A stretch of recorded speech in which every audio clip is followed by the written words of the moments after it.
As the title as well as the description suggest, I will be starting by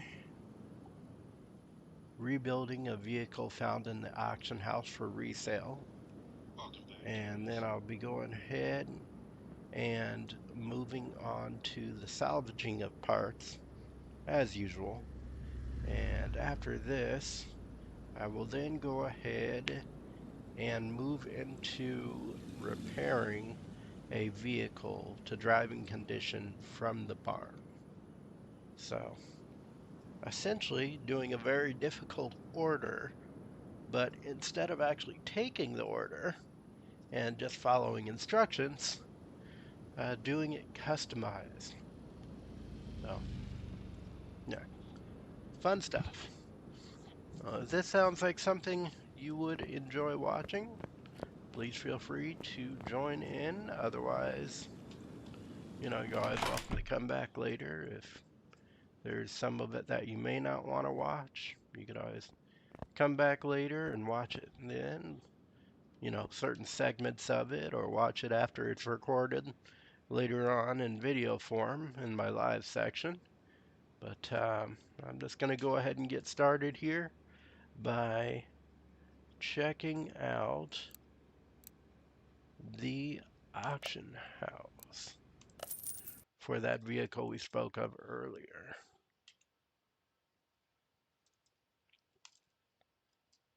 Now, currently one of my monitors isn't working and hasn't been functioning normally for a few months now. Um, I think it's a software issue, not really certain what's going on there. But the problem has been reoccurring for years at this point, so who really knows? It's just kind of blinks. It's an IPS LED LG monitor, if any tech people out there might have any ideas. One of those Flatron IPS 224 models. But yeah, I'm really not certain why that happens all the time. If anybody has any ideas on that, please feel free to comment or post it in the chat. Uh, let's see here with this auction house. Back to the auction house here. Uh, look into the salvage cars section just to see if we can get, standard super car kind of deal. Get the most out of the resale. They got a Ford GT there in 2-star condition. That's a pretty good buy. The Hammerdale in 3 stars. Hammerdale in 3 stars. I'd prefer to get it in 1 to 2. That is the best resale you can get on those. Frankly, at 22,782, I could still make a great deal of profit out of it. But since we've done that multiple times on multiple streams in the past, let's just go ahead and try and get this 1965 Ford GT instead. So we'll go ahead and start that.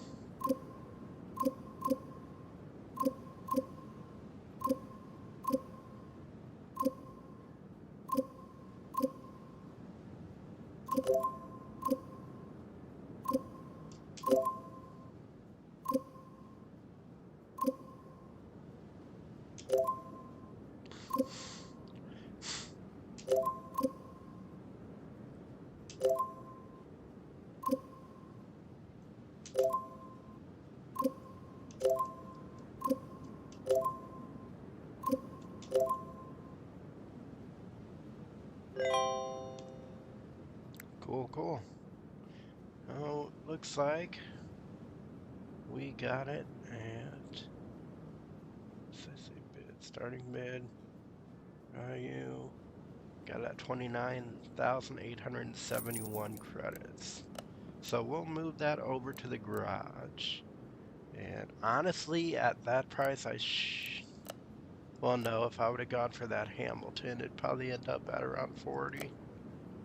I was going to say I should have gone for the Hamilton, but retrospectively, in that condition, it would more than likely go for about 40, 50,000, so I'd have made less profit on that more than likely, but we'll see how much profit we make on this. Honestly, I haven't rebuilt a Ford GT, I think, since I've rebuilt the one I actually have in my parking garage, which I'll show you here in a moment, um, months ago, if not years, or at least a year. This game came out about a year ago, so it could be a year. I got this game like right when it came out, and shortly later brought most of the DLC, not all of it yet.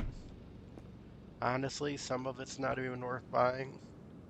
Though with that being said, I will state that they have recently released new DLC for this game in the form of a vintage cars package, where it's not even like actual vehicles that you would see in real life, like you would see on this Ford DLC, but it's more just vintage vehicles that are modeled after vehicles you see in real life.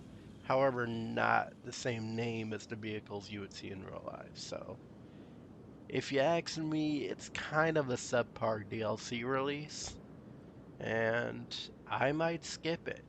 I don't know. I might, but I mean, to be honest, I'll probably get it just to review it because I'm a streamer. But, if I were just playing this game myself, I would skip on it. I don't think it's anything special. But we'll see when I go ahead and review it. We'll let that be the judge, I guess. Now, with that, let me just go ahead and move this over to the garage so I can show you guys. This is a build of the 4GT I made, like I said, a few months, maybe a year ago when it just came out. But as you can see, I did go with the mirror finish. I think it came off pretty well. I tinted the glass a little bit. I didn't want to tint it too much because it is a race car and they do have to see through that window. Honest with you, I may have either streamed this or recorded it. You could always check out my YouTube channel at www.youtube.com/JASHN 2000 to see about that for yourself. But the interior there, you got the standard seating, wheel, came with the vehicle. And if we look back here, you got that specialized engine. Kind of cool looking. Got the little air trumpets on the top. Doesn't look like I went with any aftermarket parts on this one, but the belts look pretty cool. Except for the fuel filter, of course, which I always do. But yeah, anyways, that was that build. Oh, let me check something real quick.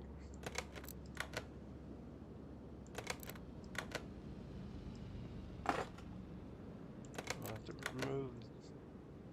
Oh, never mind. That's kind of weird.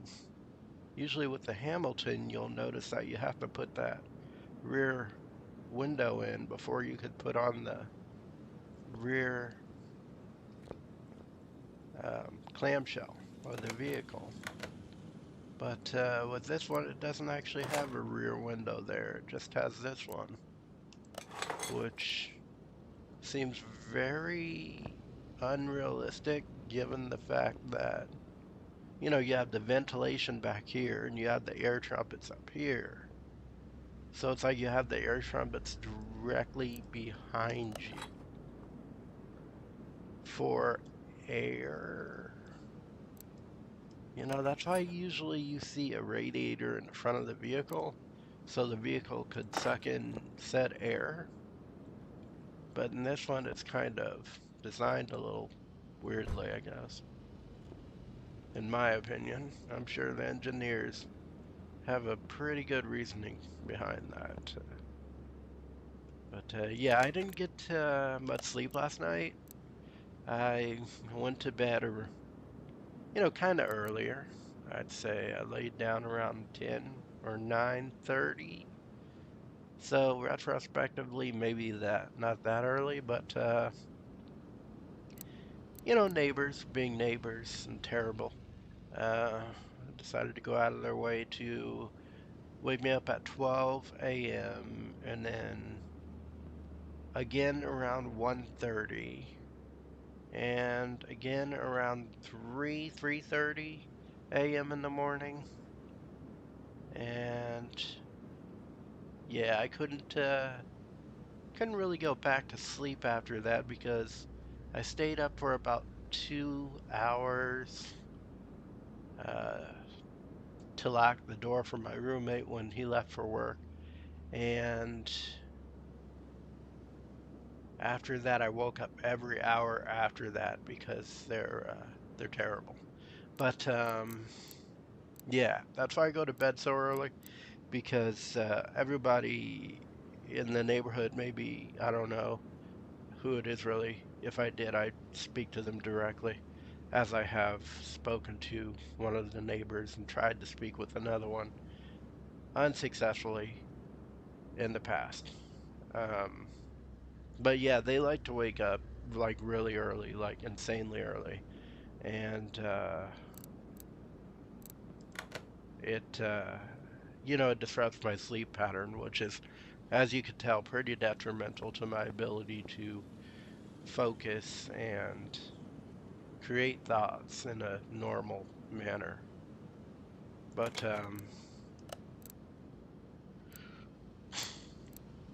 yeah, so that was wonderful. And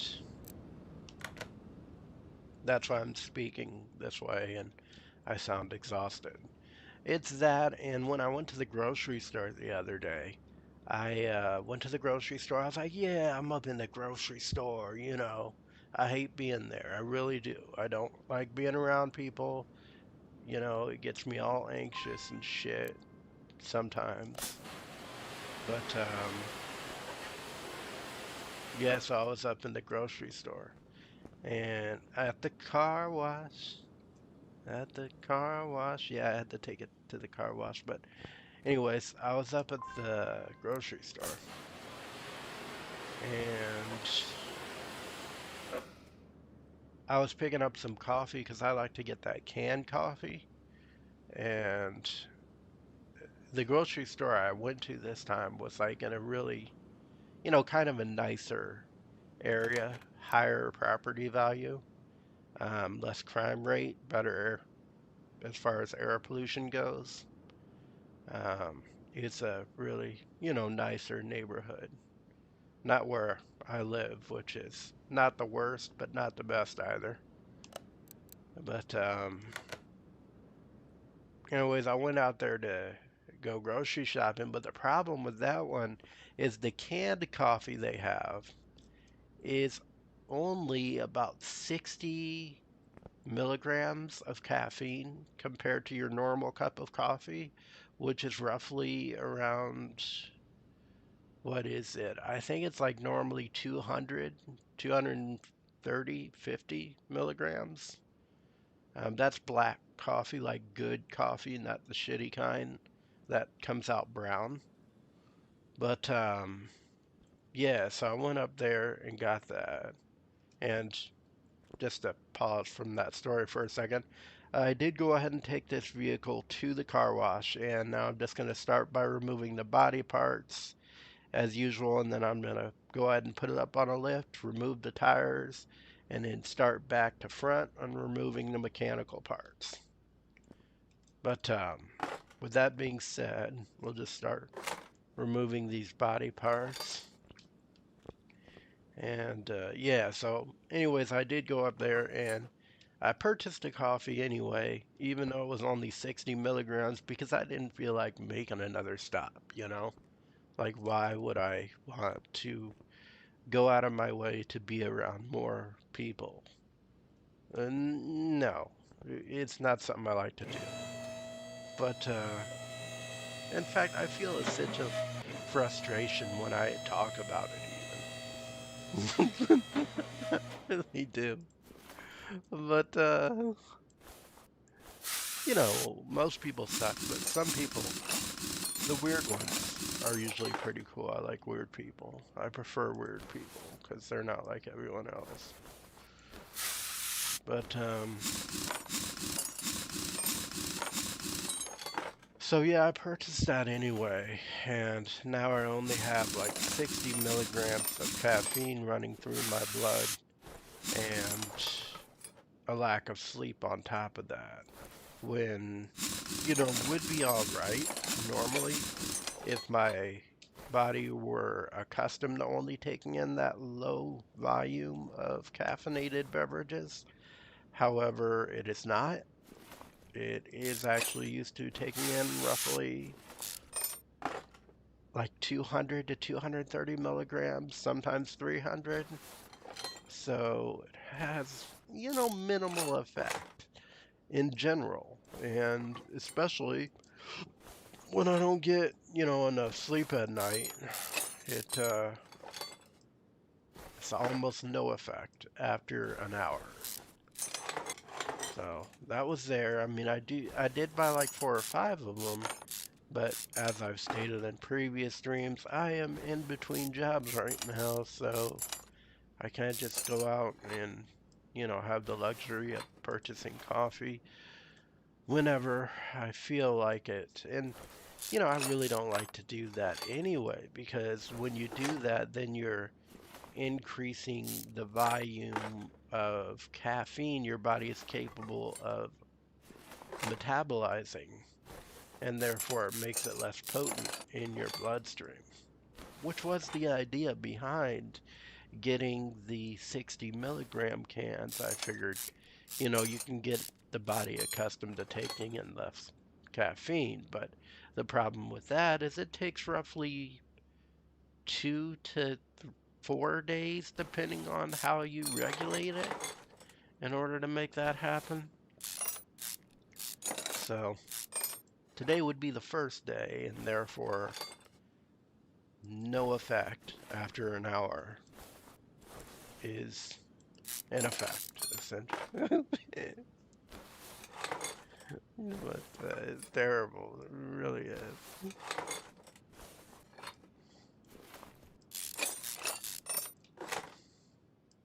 After that long and I'm sure was boring story, uh, I guess I'll just get back to, dismantling this vehicle's mechanical parts and then going over to put that engine on the stand, repair the frame, and start the tear down of the engine block. That's always so entertaining. Well, for me, I've done it. I can't even tell you how many times I've tore down an engine. I mean, let alone V8 engines. I've tore down way more V8 engines than I've tore down any other type of engine. And I've literally memorized every design to a V8 engine they have. Now, I've memorized some of the designs for the V6 engines they have in this game, but I will mention that the V6 engines, some of them have very intricate designs.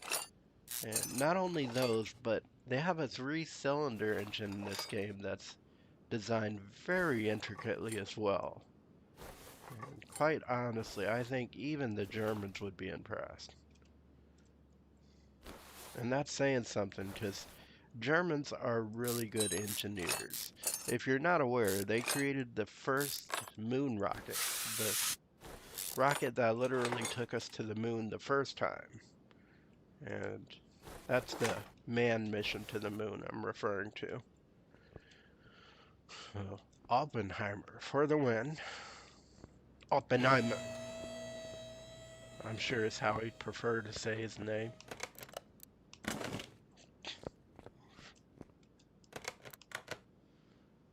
But yeah, so that's why I say it, because Germans are really, really historically good engineers. They know what they're doing. I mean, if I wanted to talk to somebody that was a really good engineer in any aspect of engineering, I might side with the German. That's all I'm saying.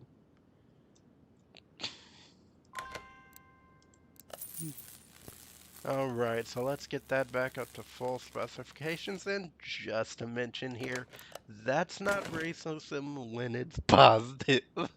When somebody's saying positive stuff about your people, that's not that's not racism. Oh, and mind you, I'm actually part German, so like 25%.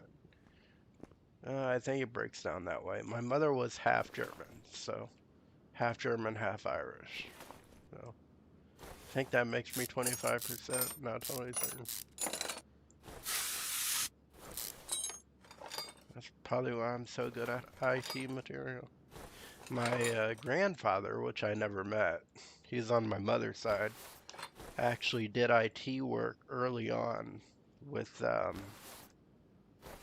it's the railroad. I can't remember the name of the railroad company, but they're one of the top ones in the entire nation. Uh, he did work with the IBM systems, punch card systems back in the day. And my aunt is actually an IT administrator now, I believe. I think she's still working in that. Like, one of those big exec positions, far beyond anything anybody would accept me for.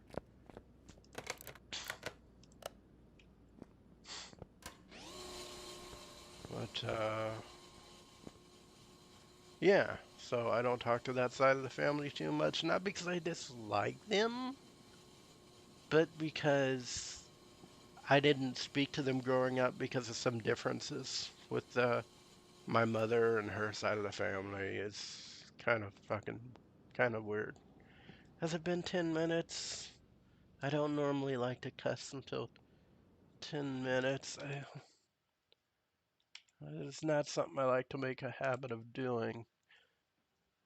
But, yeah, I apologize for that. I didn't mean to say that so, so soon in the stream. Yeah, well, I meant to say that for later, I guess. I don't know. It's just the YouTube algorithm. It doesn't work good with that kind of thing.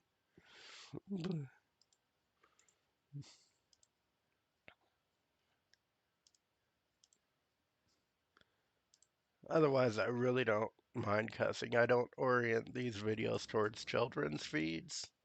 So, I mean, if children are watching me, it's with their parents' approval on an adult account. So, I don't really mind cussing. If their parents don't mind with cussing, have a problem with their children listening to that, then who am I to say otherwise? But that's my stance on cuss words. Anyways, I'm going to go ahead and start repairing the mechanical parts after I get this brake disc off of the lathe and put on the next one. And then we'll go ahead and take another brake disc off the lathe and put on the next one while we repair the body parts, before we get back to rebuilding the engine if need be. I believe we will need be, but I have to check and see what engines this vehicle frame is actually compatible with, because I cannot remember off the top of my head. One thing I can tell you though, if it were the Hamilton, which is what we normally rebuild on the stream, I would not have one of those in my warehouse. I would have to rebuild one of those, but I think this vehicle would accept a 2-carb OHV engine, hopefully with a supercharger. But we'll see. If it does, I might have one of those. That's far more probable than other engines, like that 3-cylinder engine I was referring to earlier. Probably don't have that in my warehouse. Maybe have a engine block that would fit it in my inventory, but definitely not built in my warehouse. You know what I'm saying? Engine blocks, engine builds. Yeah,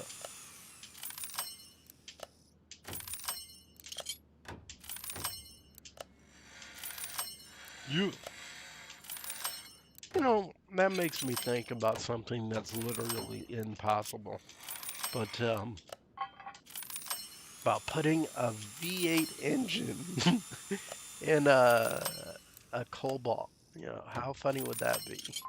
You'd have like you couldn't even call it a sleeper. And quite honestly, you wouldn't have a big enough suspension cross member in the front to handle the weight of it. I mean, you can get aftermarket shocks and struts, and that might help.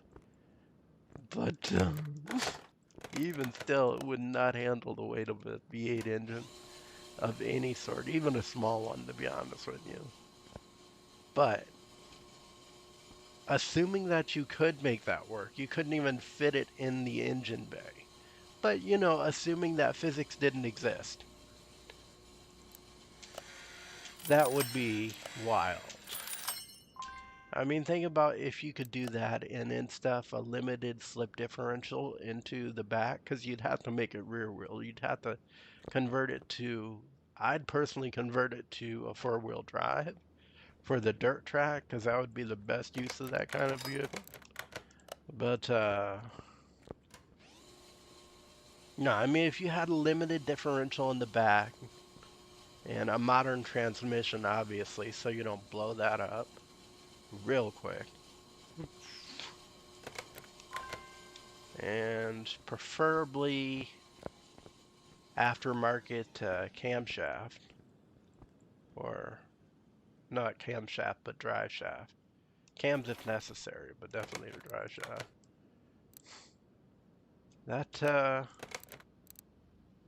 That'd be wild on the track. I mean, it would probably be comparable to the old Buick Wildcat back in the day, or the fastback Mustang back in the day, where the tires would just spin on into third gear if you have enough power in it.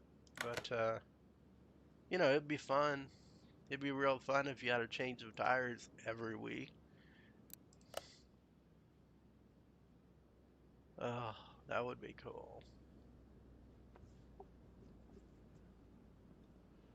The V8 Ford small block is the only one this will handle, unfortunately. I don't think any of us are happy about this. Small block 289, I mean, you know.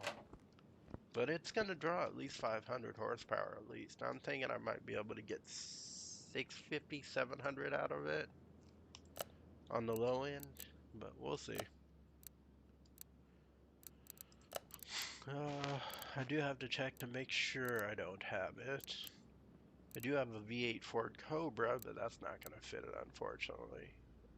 Neither will the Coyote. And as you can see, a bunch of other V8s. And surprisingly, no V8 2-carb. Supercharger or otherwise.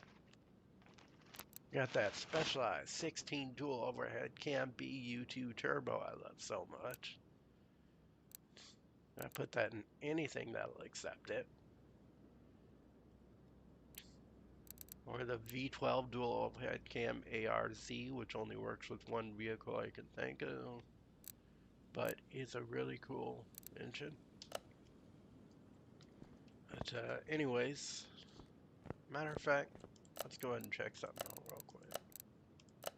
Let's take that engine. Let's put that on here real quick. And then I wanted to see about something. Because I thought there was a way that you could check the performance of the engine without without having it in a vehicle. Because this is an actual V12 engine, so chances are it'll have default even with OEM parts. Probably around 600, 700 horsepower at least. So just to justify the 12 different cylinders in the engine. I mean, granted, the fuel rail is very unique in its design. There's only one of them, so it's only going to handle so much without blowing the seals, I would imagine, would go first. But it does have two throttles, which is interesting. I don't understand the I don't understand totally why you would need two throttles, to be honest with you. But I'm only like 25% German, as I mentioned, so kind of limited. But that was a joke there. But I thought it was pretty funny. But yeah, so I don't really get that.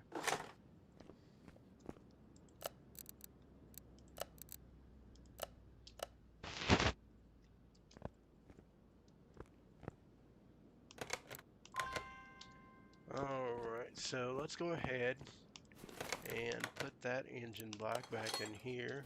So we can go ahead and pull it back out, which will give us the ability of putting it on the engine stand. Now, as I've mentioned before, there's another way of doing it, but it does take longer. Given I haven't gotten much sleep, it would take me longer. I mean, normally, I would probably be faster. I just remember the name of it, but I'm incapable of doing that at this time, so.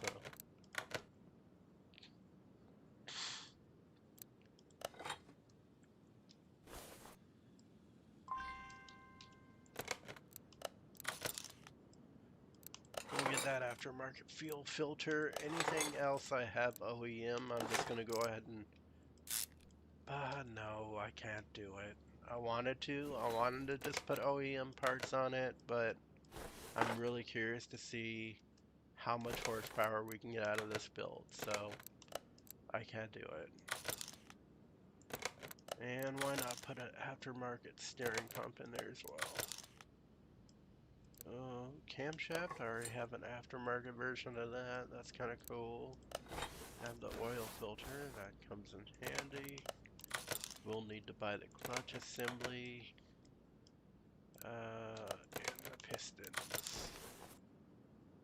And an ignition distributor A. So, let's go ahead and get started with that.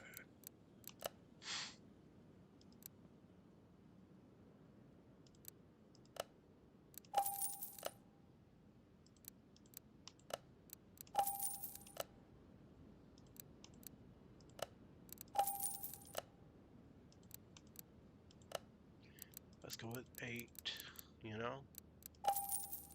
Why not, right? Engine's designed for it.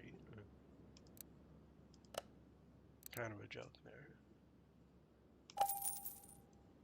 Ignition distributor, ignition. No, ignition distributor. What coils? What coils? Okay, since we don't have an A, I'm just gonna go with that. And then we're gonna need a cap. You can see we don't have an A on that. All the others would be too small, except for maybe that one. And that one doesn't belong to this engine. I get to say that by experience, but we'll just go with this one.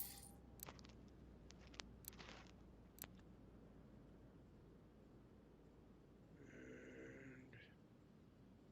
do have A's, but those are for the boss engines, so probably be this one as far as the ignition wires.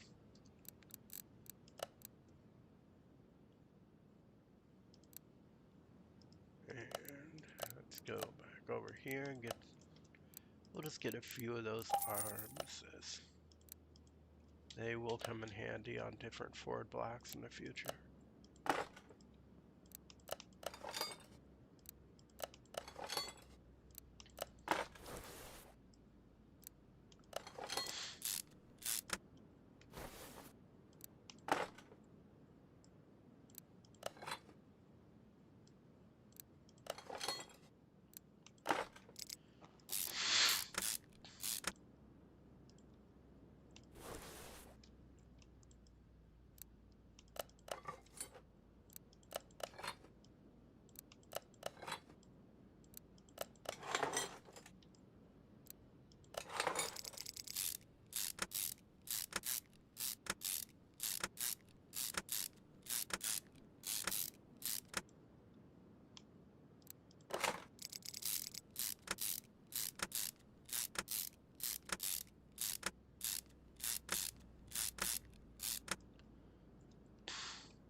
Excuse me, my allergies are bothering me today.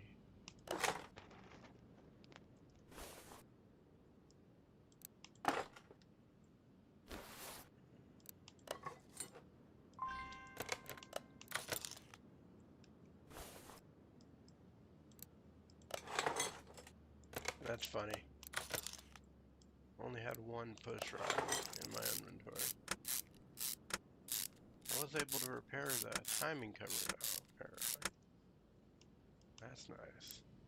Brought a few of those crankshafts. Comes in handy. Water pump, we'll just go ahead and buy that normally. Not gonna worry too much about that. I don't believe you can get an aftermarket on this vehicle. Alternator, you can. Oh, especially at 16, I would think.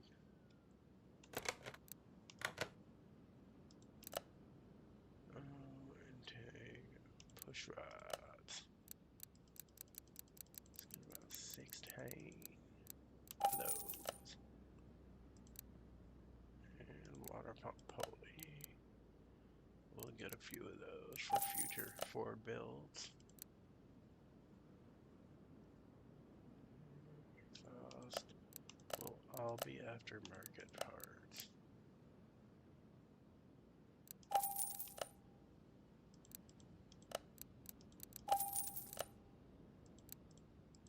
And the alternator. There we go. So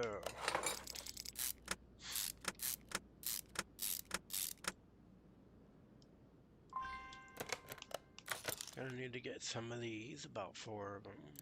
Weird design flutes there. I guess I did watch a documentary on the design of the Ford GT versus its Maserati or Ferrari. No, it's Ferrari counterpart. That's what it was.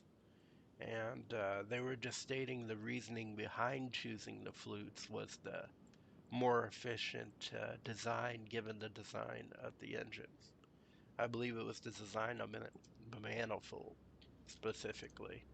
It fit better for what they were going for. I mean, they were designing it for speed and one race in particular.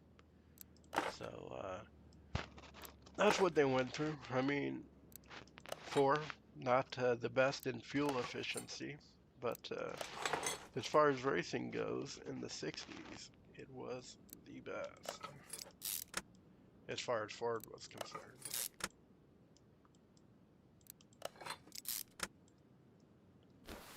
I think, pretty certain it was the first.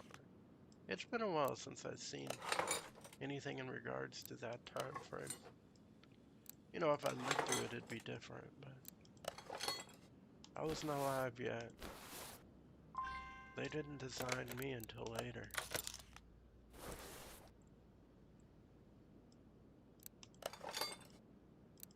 That being evolution in itself.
Obviously, those aren't aftermarket. Don't know why I even clicked on it.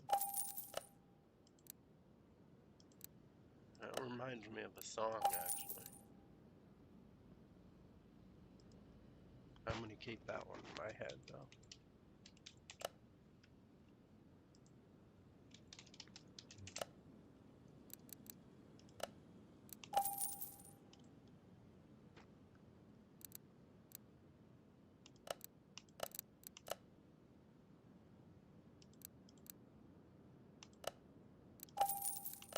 In my Fran, as the Atlanteans may say. My Fran. My Fran for any, Stargate fans out there. They'll know what I'm saying.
Alright, thankfully I did save while doing this build because my Unity playback engine just froze up again. Went to a non-responding state.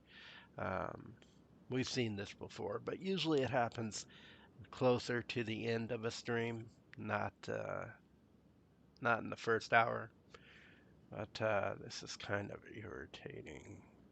Still not certain why this is occurring. Um, I was under the impression I may have resolved it before by resolving some corruption on the drive, that being my main drive, but it seems to still be causing a problem. So let me see.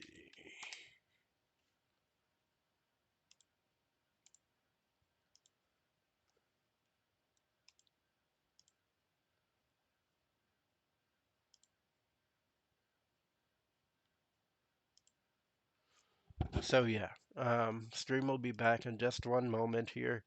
I'm working on resolving the issue as I go on. Here shouldn't take but a second.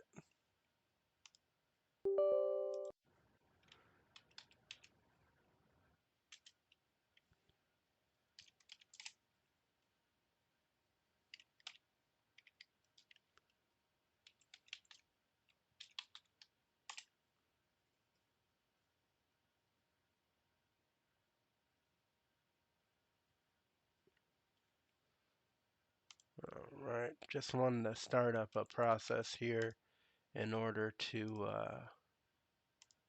run a scan for any kind of corrupt files on my main drive again. Get us closer to resolving this problem permanently. Because if we find those corrupt files again, you know what more than likely is the problem. As when I looked this up on Google, it said drive corruption could have been the problem, and it seems the most likely cause in my situation. given the graphics drivers, last I checked, are fully up to date. But this GPU is kind of iffy on that. It's always run a little off. Kind of like me, kind of like me. But it seems we did not save it in time for the actual engine build itself. So I do apologize for that. I'm just going to get real quiet here, try to speed through this part just to get us all up to date here on that progress. So, sorry about that. If you do see me cut out, you see the screen just pause for a second or go into the pause menu. I'm just checking on the progress of this resolution I'm running on the drive to see where we're at.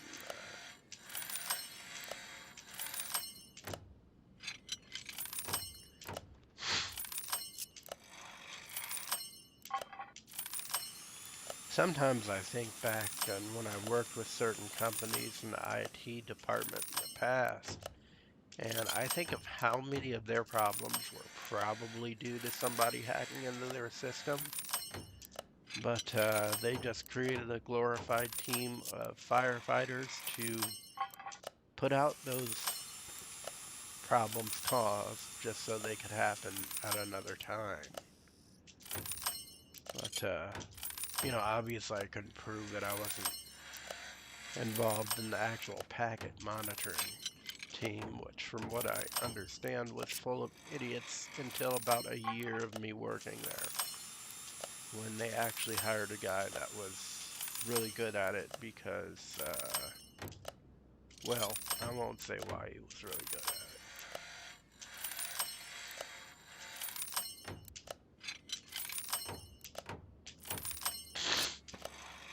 It has nothing to do with the company itself. It was actually something else.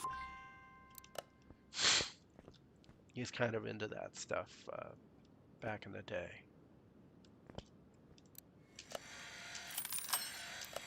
And from what I've seen on his system, he was into that stuff back in the day.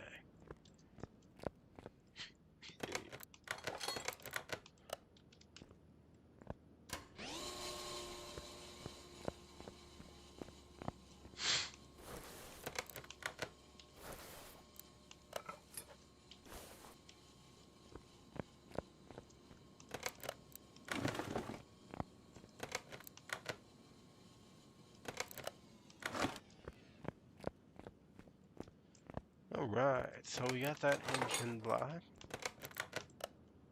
out of the vehicle and off the lift.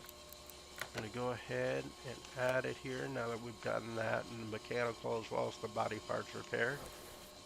We can go ahead and add this and get started again on the quick rebuild of this engine. It'll be extra quick as I remember every part I had to buy.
17.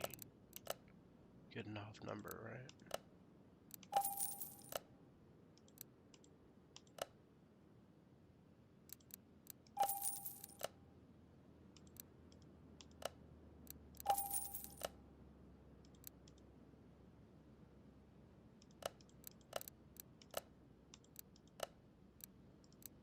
Oh, already got those.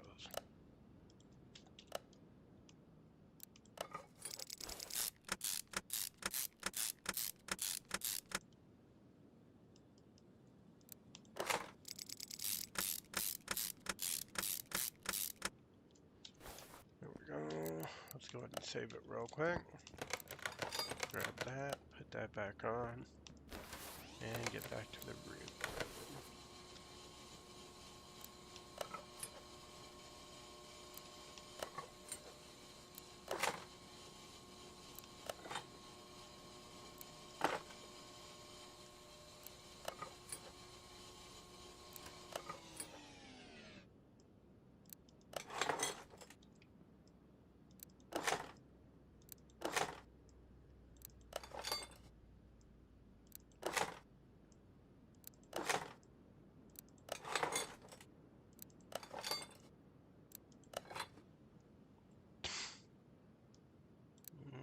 Yeah, I only had 3 of those. Couldn't remember if it was the push rods that were lacking or the arms. In numbers, that is. I remembered one of them was. 4 of those. Should have gotten the cap while I was in there. But I did not. Oh. Thought I put that on the first list. No doubt I forgot to get the clutch assembly, right? So, let's go back over here. Clutch.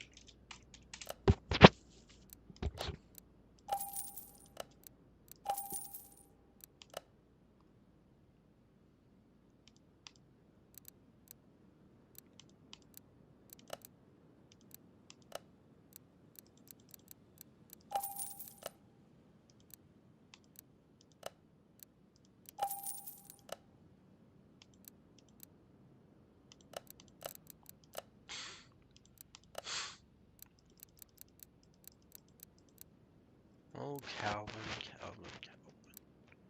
That's the name of the man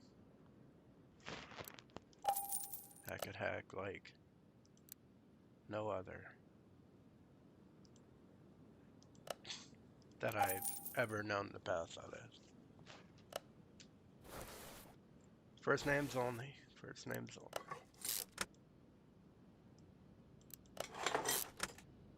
Never give any more than that publicly, obviously.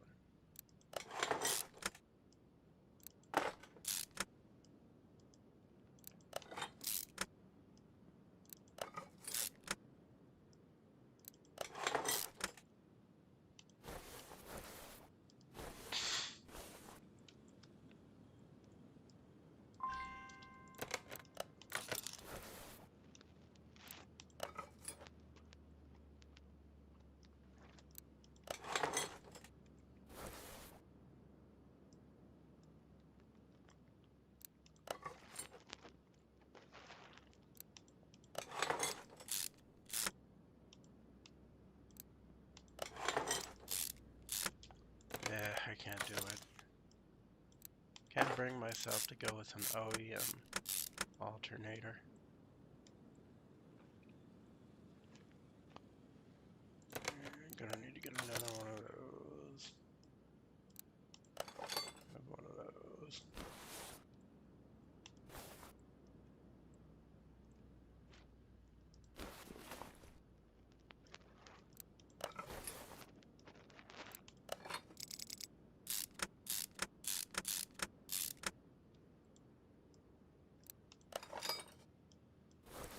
And with that, I believe we are about on par with our progression before. Let's just get about 25 of these for the future.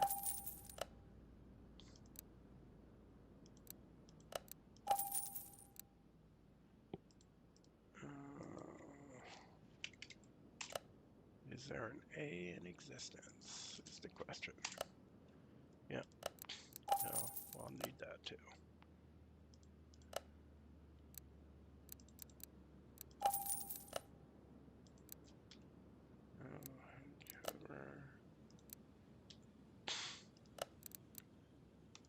Yeah, and that suspicion was just a suspicion. I've never known the guy after work. I don't believe he actually did it. Because if he did it, he would come to me and say it. Calvin was never a guy that was bashful or struck me as being scared of anybody. Hell, I've seen the man stand up to a guy that was like 6'8" and did golden gloves in the past. So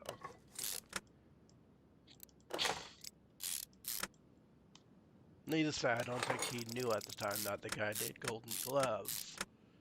But I don't know if he even knows today, to be honest, how close he came to getting knocked out.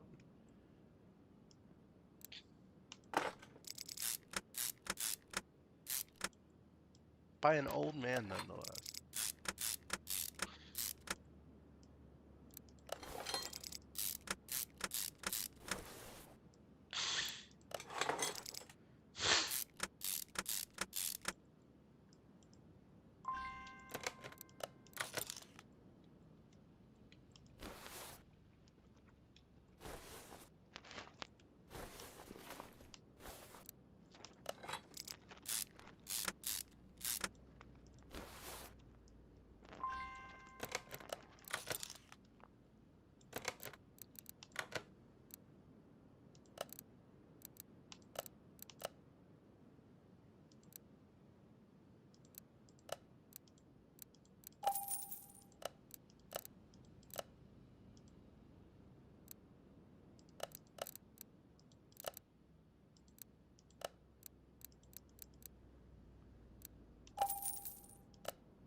Let's get about 4 more of these.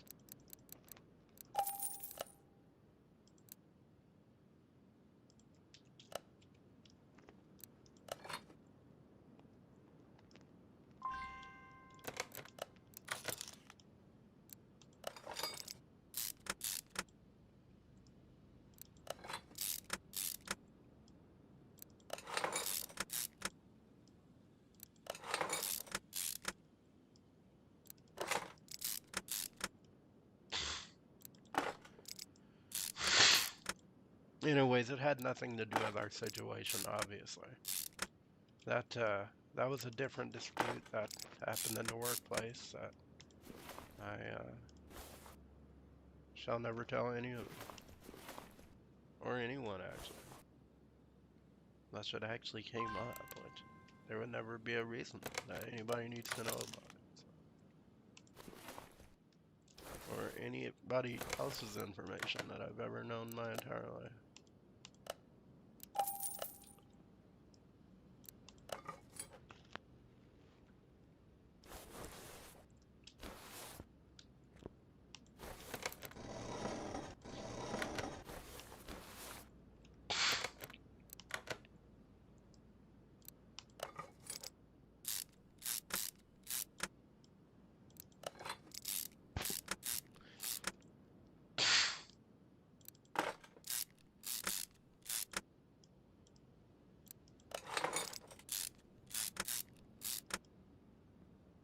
Which is the reason I keep the names vague and locations even vaguer. So no one will ever find out.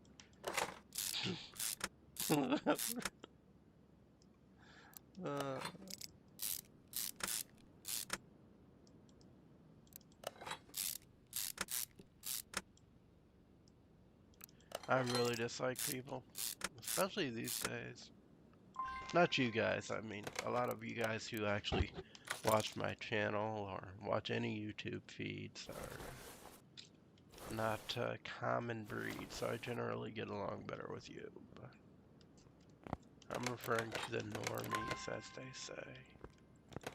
Or I used to when I was younger. The normies. The normies. You gotta make it sound nasally, because then it's funny.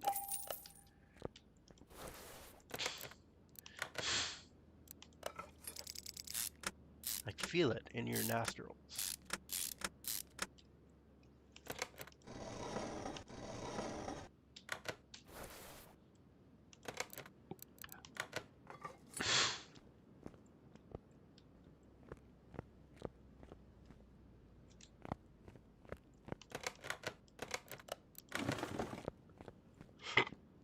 Excuse me.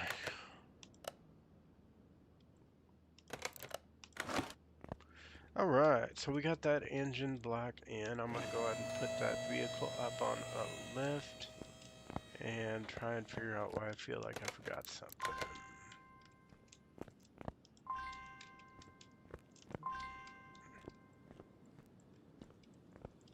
Let's go ahead and separate a few of these parts. And we'll separate these while we're at it. Those must be from another... Well, this one was from a testing tire I was using to test the size of the rims. On my most recent YouTube video I posted just this past Wednesday. Definitely check it out. It's one of the best ones yet.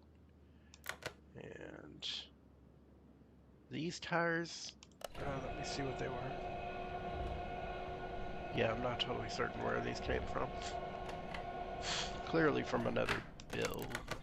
Was that 160, 265? I think I just mistakenly purchased the 265s and ended up going with a different tire size. I think is what happened there.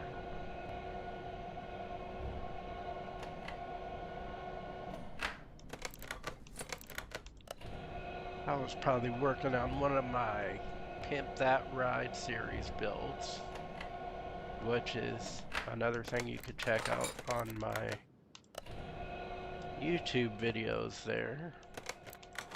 I have been doing a series referred to as Pimp That Ride, where I do go through a remodeling process for a more urban look on like 10 different vehicles. It's a 10-part series. Just this last video released on this past Wednesday, no pun intended.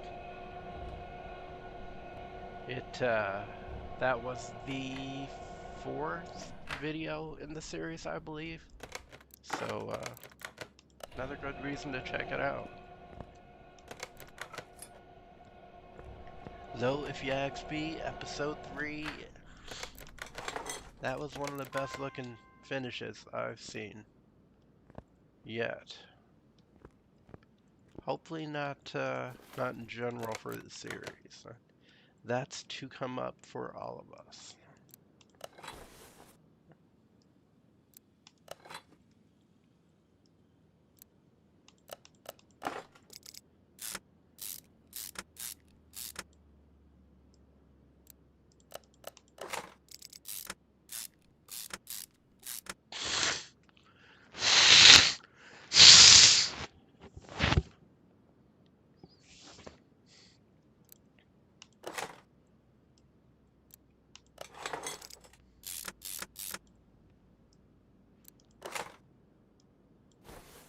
Honest with you, I thought with that, I believe it was episode 3. Initially, I did not like the build for the series. I mean, the remodeling process for the vehicle did work out very well, I will say. But as far as an urban look to it, I mean, the urban look of what I would refer to as a pimp ride, which, you know, has been referred to as different things in the past. But I don't know. At first, I just didn't think it matched that definition, you know, as perfectly as every other ride I did previous to that. But I don't know. I'm still not certain on it, but It did turn out to be one of the better looking vehicles in general. I mean, if I were going to choose which one of those vehicles, well, if I were going to choose what SUV I would like to replicate in real life, that's the one I would go with. Not the pimpest of vehicles necessarily, but definitely one of the best looking ever known to man. Plain and simple. You know, I'm putting it out there now. Best looking SUV ever known to man. There it is. I said it.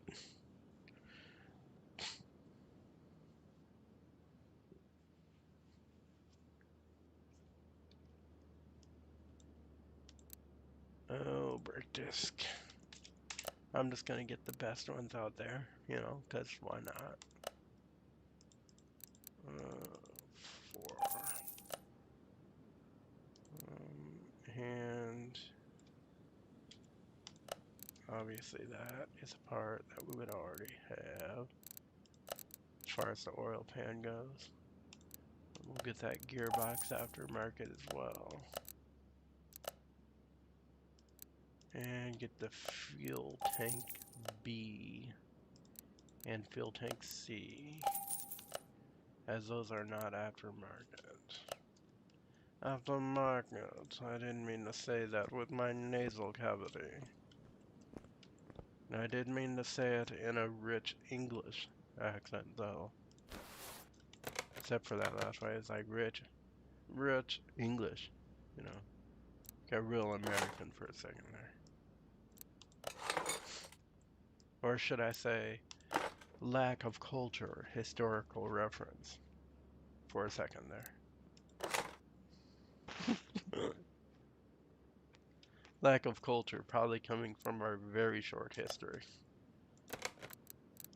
Honestly, we've only been around for hundreds of years compared to other nations that have been around for thousands of years, and I don't think we're gonna last another 100, unfortunately.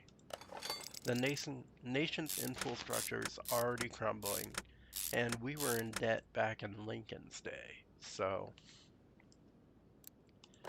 yeah, to me, the experiment has already been an abysmal failure, given all of our debt was moved to the Queen of England back in Lincoln's day. And yeah, so in some manner, we've already been owned by England since then. Well, while you call it the British colonies, initially it was, because it was a bunch of runaways, but later became the English colonies, you could say.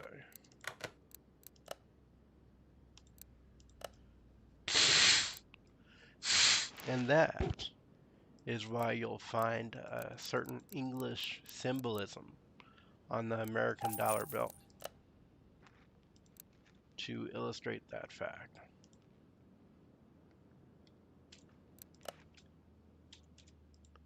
So all hail the recently passed Queen of England.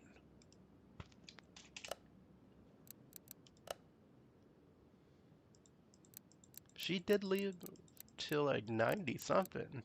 I think she lived till like 99 if I'm not mistaken, which is honestly really impressive.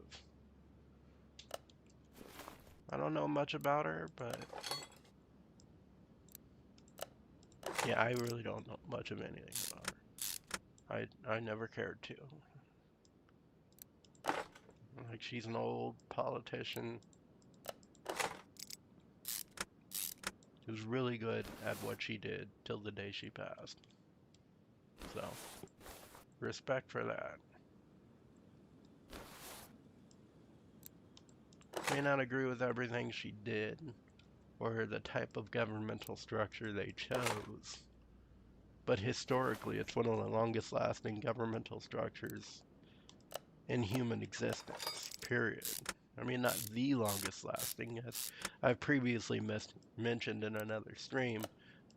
The empire type of governance is technically the longest lasting, governmental structure in human existence. Well, human recorded history, let me say. Human recorded history. Which should reach back as far as even further actually. But the Alexander Library is the one that comes to mind when you think of recorded history. And all the history we've gained from that still remains in certain vaults that aren't accessible to the public today. But yeah, even previous to that, there were the Egyptian libraries that were either ramshacked or burned to the ground. Historically, libraries have been the first place that the conquering empire generally targets, as if you control the information, you control the history, and therefore you can make yourself look any kind of way.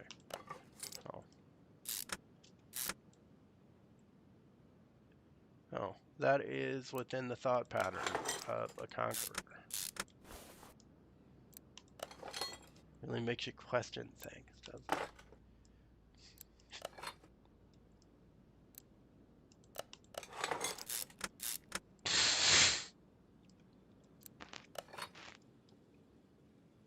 Might make you follow the Native American belief structure and history.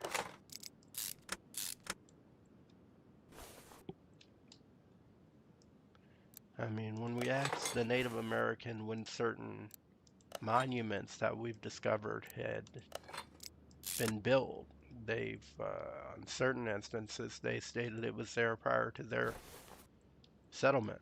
And we don't technically know when the Native Americans actually, could we say settled or could we say evolved? And if we're saying evolved, did they follow a different evolutionary chart than the rest of us? So at this point, we would have to say they settled there, and that sometime in the past they originated from Egypt, which we found out recently that trade with Egypt actually happened a lot sooner than we thought. And, excuse me, Egypt. And by Egypt, I mean Africa, because more than likely, well, we know that humans originated from Africa, but technically they say, we don't know exactly where in Africa. But it seems pretty conclusive that the direction is in Egypt. And even then, I would dispute that and state that we didn't actually originate from Egypt per se, but from another culture that predates Egypt, uh, somewhere else that I'm not getting into at this time, that helped seed the culture and the Egyptian development, much like the Mayans who evolved in the same timeline as Egypt. And one other culture that I always have trouble remembering, it's not the Inca because they're essentially the Mayans. Actually, no, they're more Indian, well, Native American, excuse me, than Mayans, but I can't remember who they were. But yeah, it was the original three races, you could say. Races of humanity, and even, well, I won't get into that either. Humanity has some interesting history. If you actually look into it, you have to read through books and create your own opinions based on facts in books that are now so overpriced that nobody could read them or removed from the library in general, which I found fascinating move. But, you can look into that on your own hand and perform, make up your own opinions on that.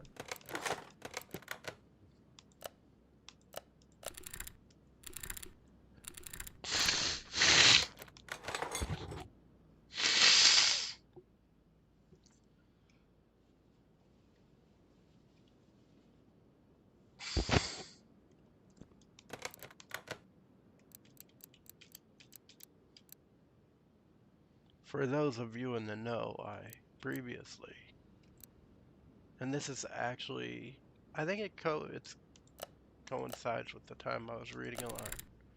But this channel was previously dedicated to a lot of interesting theories, most of which are probably completely false, but yeah, previously. It wasn't always the channel it is today.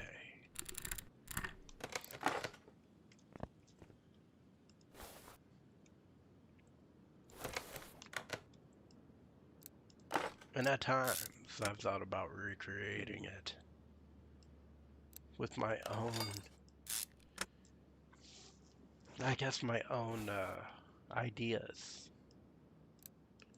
But I'm really voting against that these days. If anything, I would probably make it a second channel.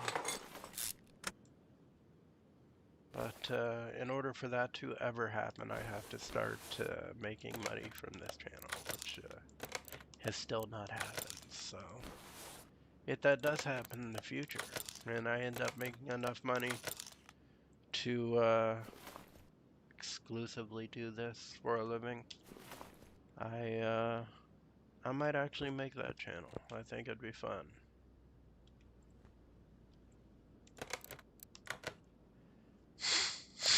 And we could all look back at this video and be like, this is the inception, you know, of that channel. When really it's technically, I mean, I've thought about it previous to this, but inception publicly, we'll say. And, you know, now that I've stated that, I'll probably remove that entirely, so. No telling, you know, it's crazy. Nobody's really watching this anyway, so it's all good. GT40 rims. I actually just removed those. Let's see how many of those are repairable.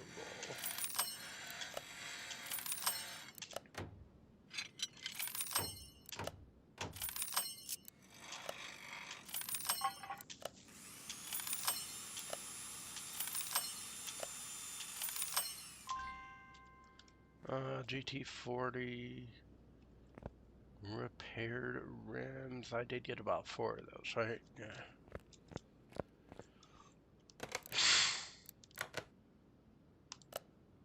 Yeah. Vintage tire B.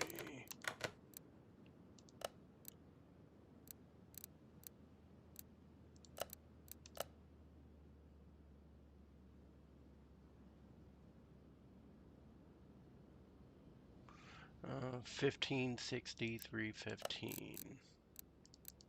1560 315.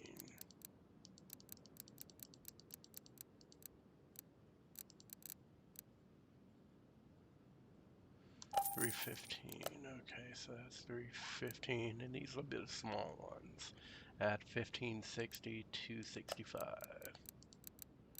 1560 265.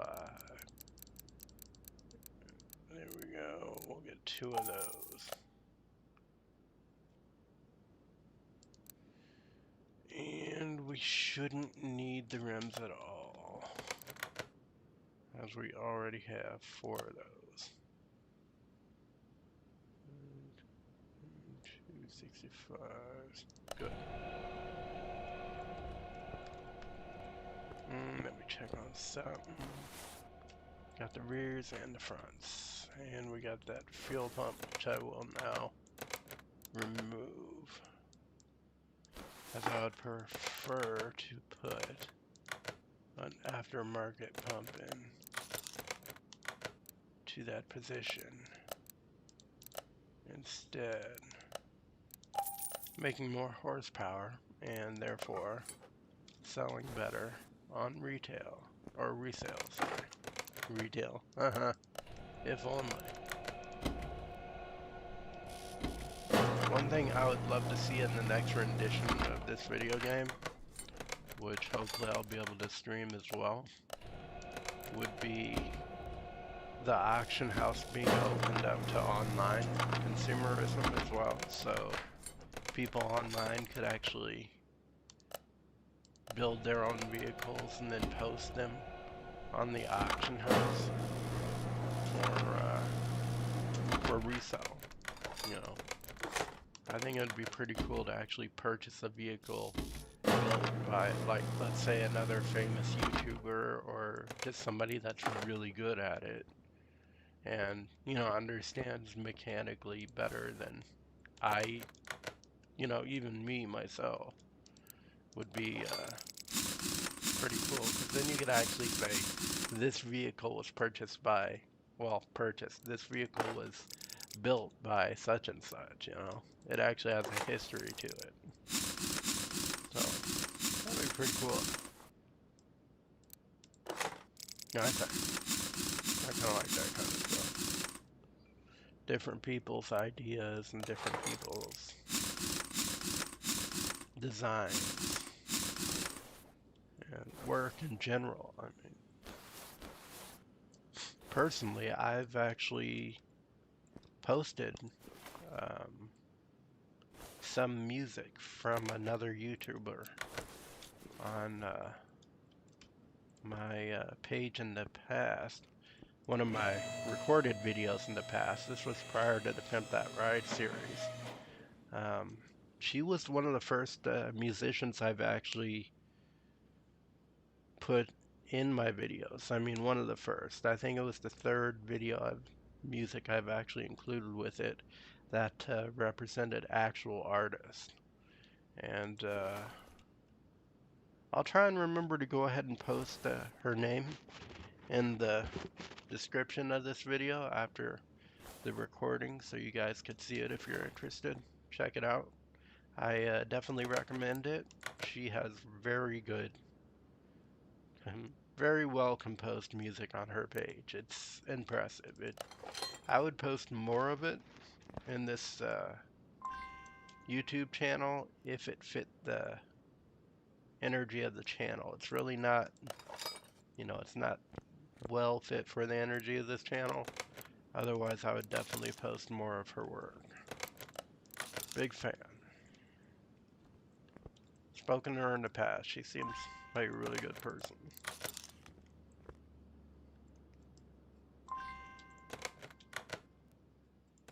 Has a lot more subscribers than me, too. I'll tell you that.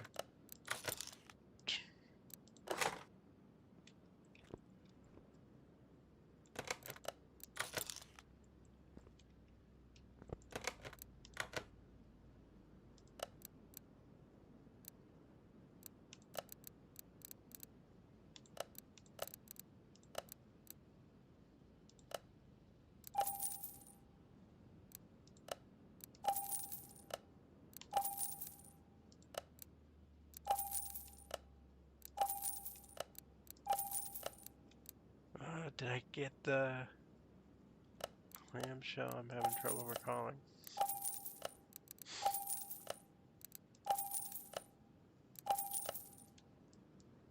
I do have the clamshell, just not the front trunk. And need a left side door. The front trunk. Yeah, the front trunk, actually. Technically called the front clamshell, but it is in essence a trunk. The clam to the shell. Unfortunately, this particular make and model of vehicle did not come with any aftermarket body parts, so we can't put those on. But it does have a unique design in and of itself, as it was designed for one race and one race only initially, which is why not that many of them were built, if I'm thinking about the correct year, that is. I could be off on the year.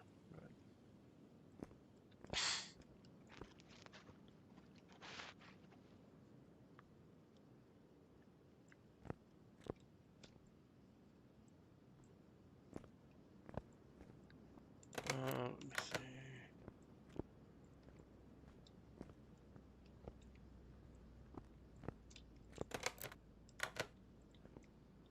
Alright, so I do believe I got all that. Let's go ahead and lift this clamshell.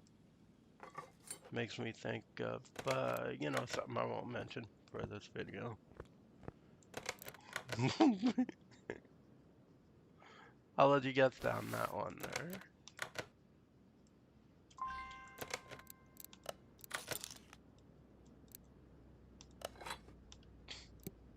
Battery.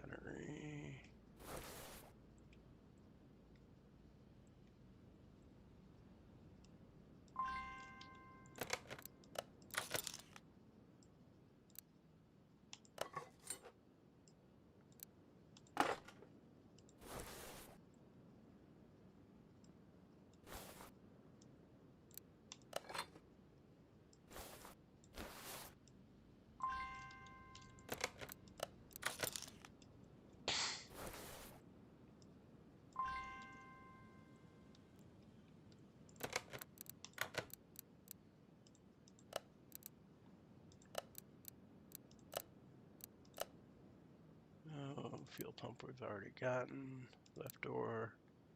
And I've already gotten all the body parts. So with that, we can get that aftermarket. And we'll go ahead and purchase this. And the radiator fan housing B. Go over here, get that. That's 4% for the rear muffler. That's pretty good. And we're gonna need to get the fans 1 and 2. Radiator fan B 1 and 2. Oh, we'll get 2 of those just in case we have another build that requires them in the future.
Alright, time to put in the fluids. The fluid time.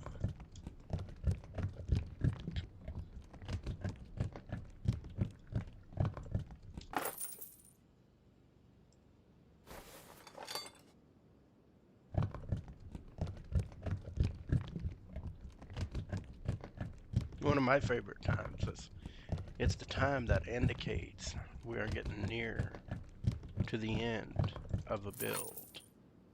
That's always cool to see the end, how should I put it? The end design of a vehicle. Even if you're gonna resell it, sometimes it's just nice to see it, you know, completed. And then resell it for cash, yeah.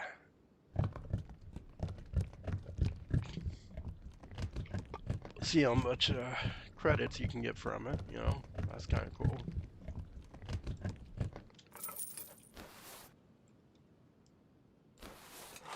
This one, I believe, has every single aftermarket part we were able to put on it, except for possibly the water pump.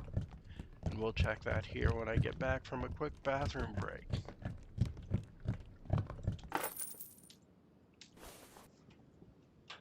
In just one moment.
Alright, sorry about that.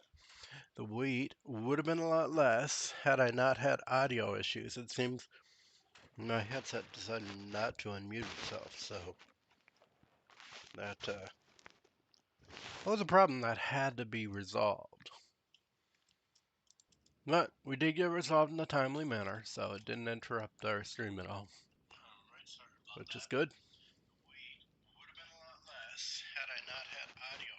But let's go ahead and finalize this build here.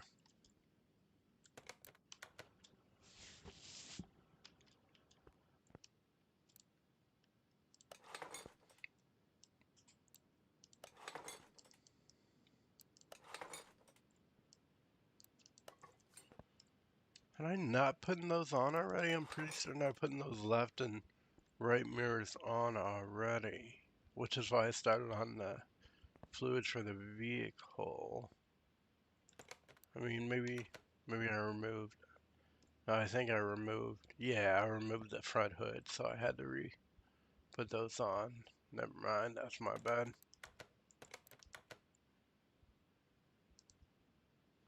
This one, this vehicle design, unfortunately, you have to remove the clamshells entirely before you could access anything underneath them. It was prior to being able to lift up on the clamshells on different types of vehicle of a similar design in the future.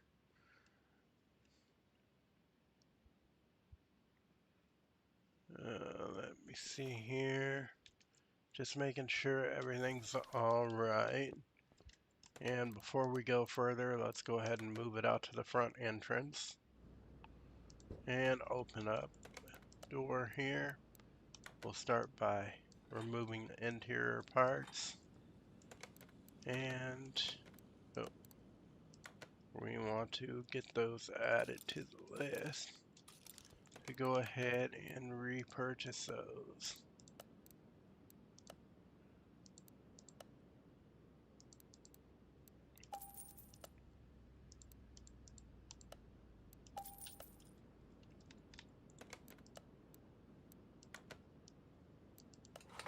I know.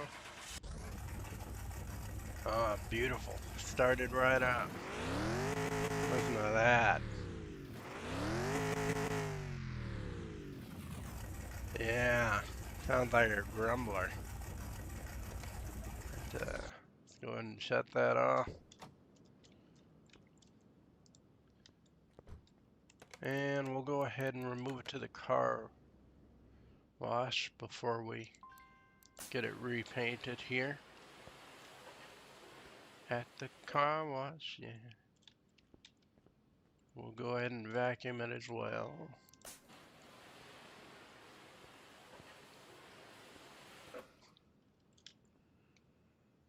And take it to the paint shop. Take it to the paint shop. You know, like O'Reilly's commercial. Take it to the house.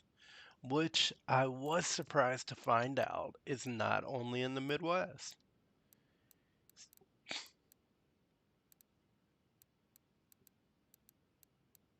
If I'm remembering right, I could be thinking of a different automotive shop. But it was either Advanced AutoZone Parts, AutoZone, which I assume both of those are not in the Midwest, or O'Reilly's. Well, only in the Midwest, I should say. I don't believe they originated here, in other words. I think they're from someplace better.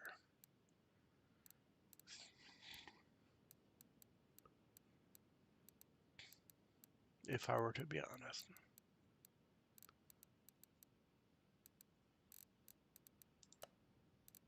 Someplace warmer. Someplace that looks a lot better and has different plant life and species of birds and other life forms on the planet Earth.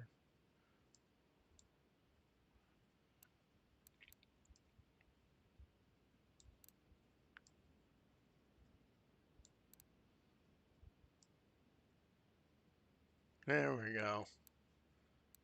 That looks very nice. Let's see about the liveries. Liveries. Liveries. You gotta put an extra nasal in there. Make it sound all livery and sophisticated. Almost like you're, like an Australian English person. That comes from money. That's how they talk. Like they're better than everyone else. And monetarily they are.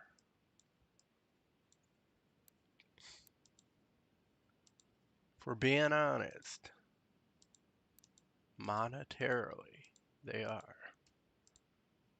Probably not in other ways, a lot of other ways to be honest, but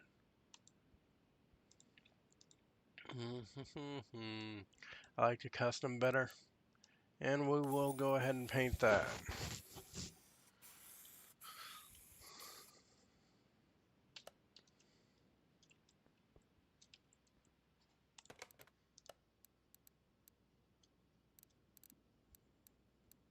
Mm, now we got that, let's move it to the dyno. Dyno! And get that started real quick.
Alright, while you're chewing there, haven't eaten dinner yet, or lunch for that matter.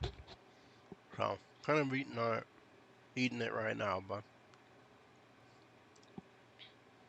um, so we started out with factory horsepower of 335 and 5,730 RPM, and a factory foot-pounds of torque of 332 foot-pounds at 4,730 RPM, a measured power rating and horsepower of 555 horsepower at 6,335 RPM, and 532 foot-pounds of torque at 4,830 RPM, for a gain in horsepower of 66% at an additional 220 horsepower, and a gain in foot-pounds of torque at 61% at an additional 200 foot-pounds. So, with that, we will go ahead and move this back out to the front.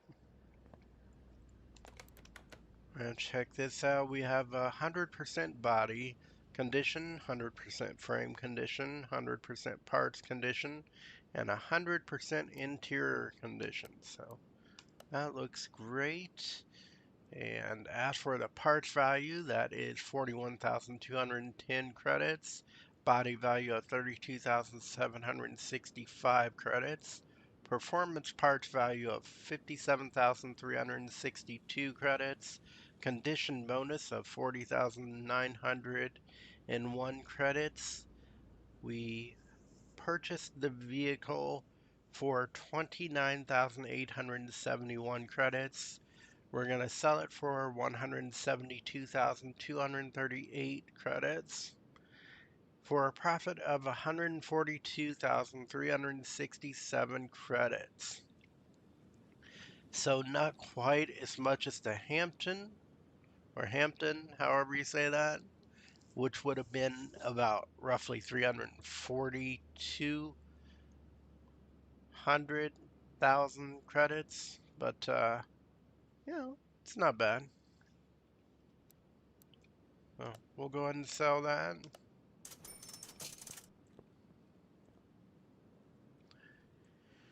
And that's been sold. We can move to salvaging some parts.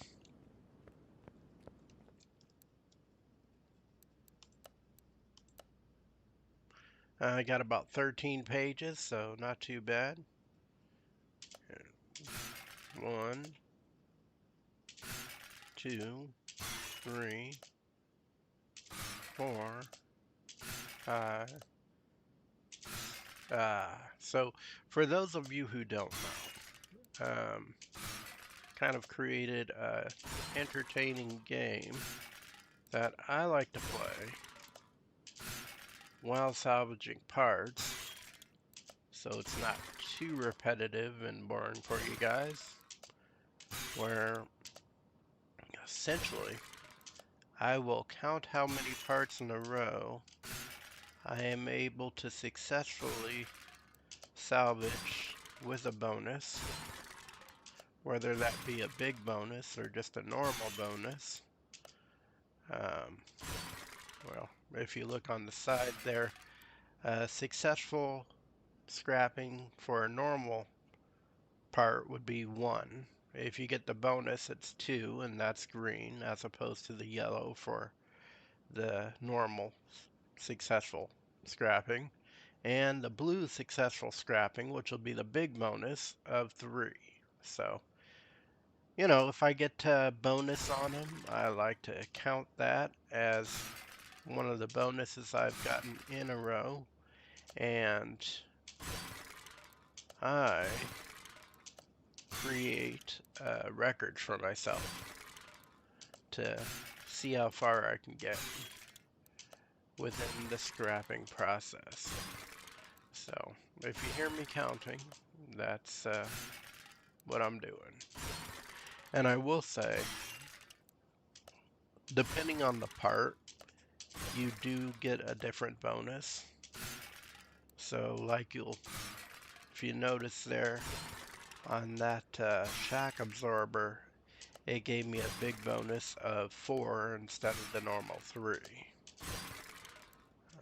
Not really certain what that's based on, as there are bigger parts, and by bigger I mean parts with a larger mass that go for the same as like a brake pad, for example, which is 3.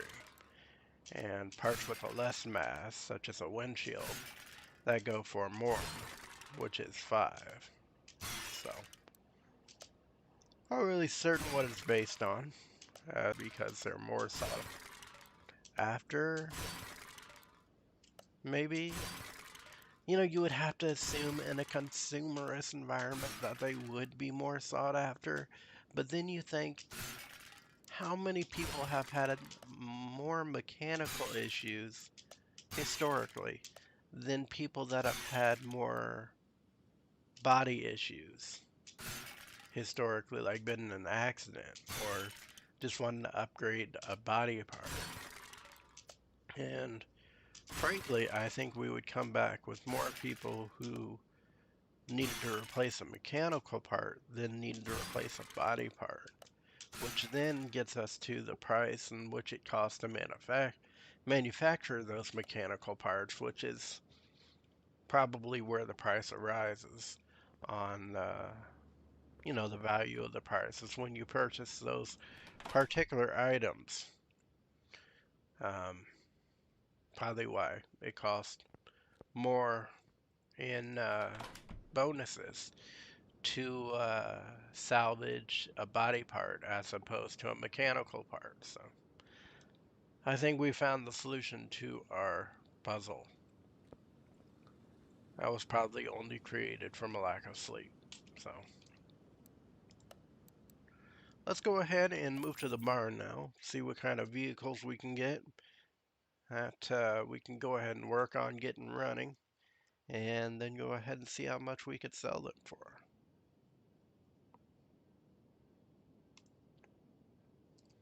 And ooh, that looks like a Kudo, but it is a 68 Tempest Magnum. So buying commission 1,096 credits, estimated car value 25,034 credits, buy price of 23,018 credits. So we'll go ahead and purchase that, move it on over to the garage. And we have a what looks like a 1980s wagon, not a Volkswagen, but a wagon extended cab with that rear and that I'm sure many people actually have fond memories of. I can't say I do. I actually have memories of an old hatchback Corolla that my father used to own. Back, it was from I think it was built in the early 90s or 80s. But yeah, that's what I grew up remembering. And for this one, looks like it's a 1996 Del Rey High Road. So the commission's going to be 1,436 credits. Estimated car value upgraded will be 23,662. Buy price is too much at 30,159 credits. But we'll go ahead and buy it anyways with the purpose of getting it running and getting it back on the road.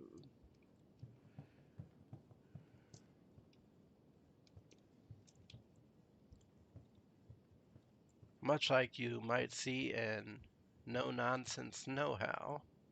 That's, or No Sense Know How, I believe is the name of it. It's a tall white guy. He travels the nation and repairs vehicles to put them back on the road.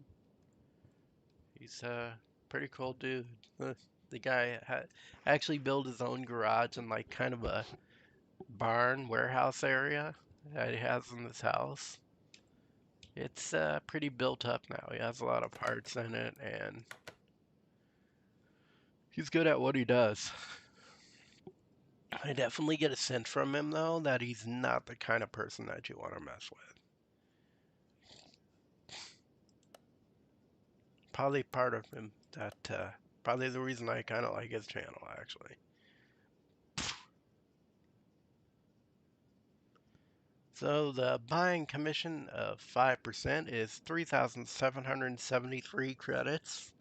Estimated car value upgraded is 82,394 credits. And the buy price is 79,248 credits. So we'll go ahead and buy that and move it to the parking garage.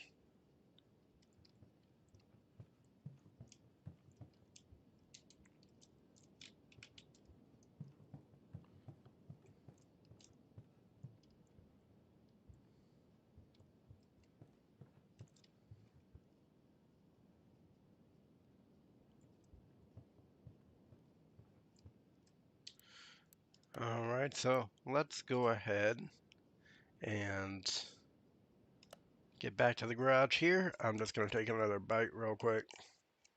A bite.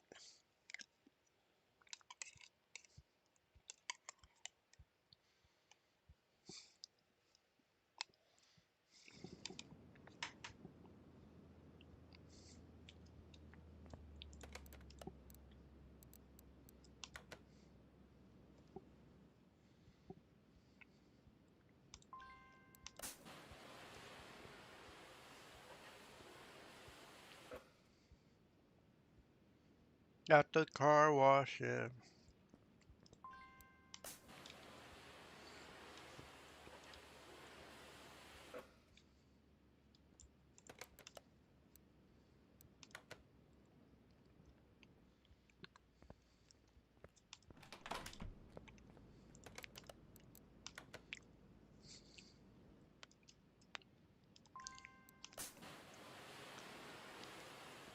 At the car wash.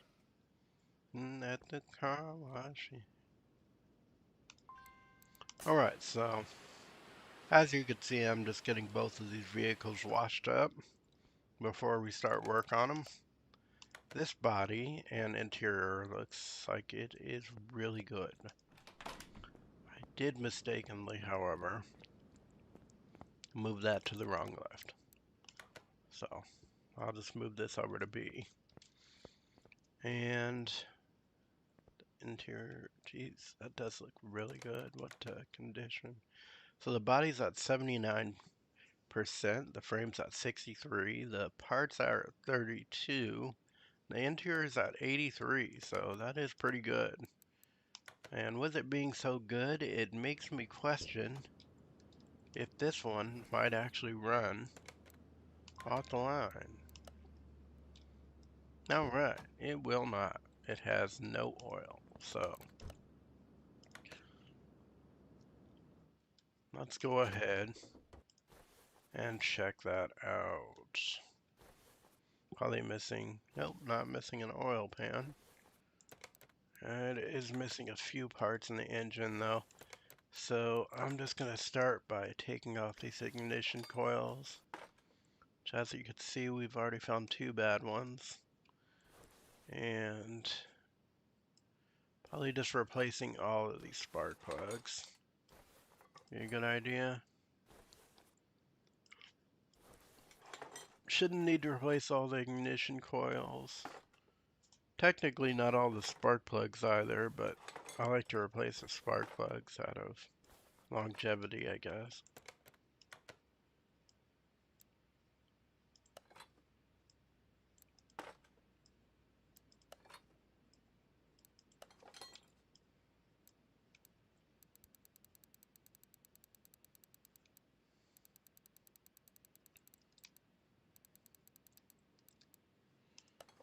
One.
I'll put a new ABS pump in there, as well as coolant reservoir.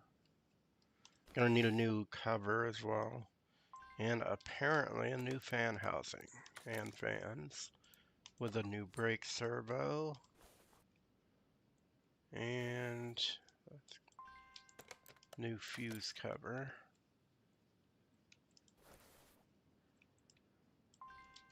We'll need that cover replaced as well. Fuel rails actually look pretty good. We'll get a new fuel filter.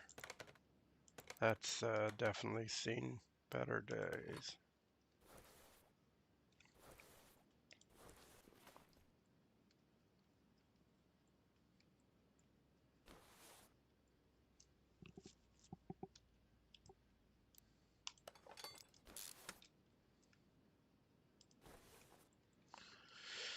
Oh, do. let's go ahead and get that steering pumping in there as well. And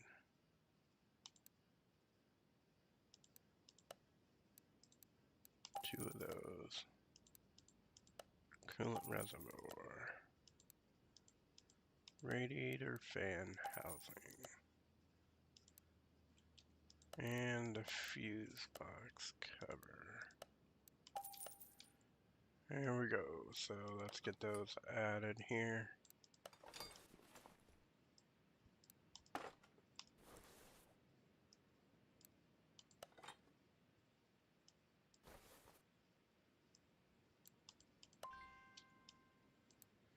Radiator fan housing. Fan. Radiator fan housing. Fan. I believe it's this one for Ford engine. What's this, a Ford engine? Oh, this is the wagon, right? So this wouldn't be the one for the Ford. I'm gonna go with this one.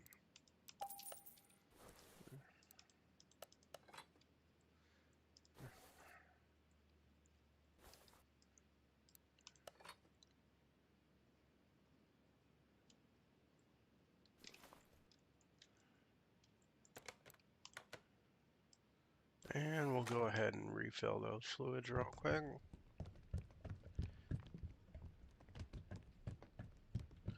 Honestly, so we could at least get it running enough on the compression test if we need to confirm if it's not running, you know why, and to confirm if it runs at all, to be honest. Doesn't need fluid. And if we have to refill the fluid, it's still not that big of a deal, as the fluid itself only costs about 20 credits, as you saw there. At least that was for that fluid. This, I don't know if they vary. I've never really paid too much attention to it. Never really been enough credits to matter. Yeah, that one's 22. And the oil, which would be the one that would be the most costly, next to the coolant, as there is more of it. And we're running out of oil on the planet Earth, but that's another story.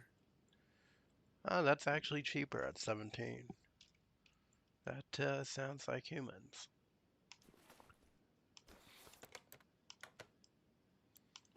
And we'll get a new fuel pump in there. Let's go ahead and lift the vehicle.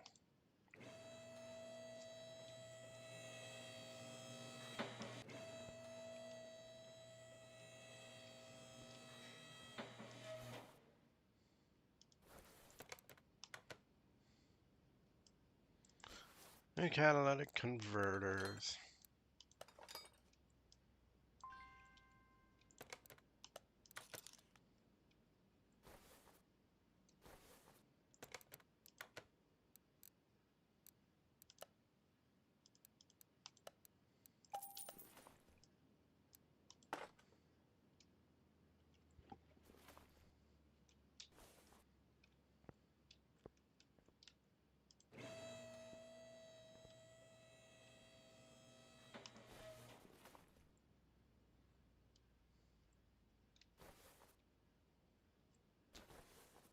Alright, let's run it on an electric meter real quick.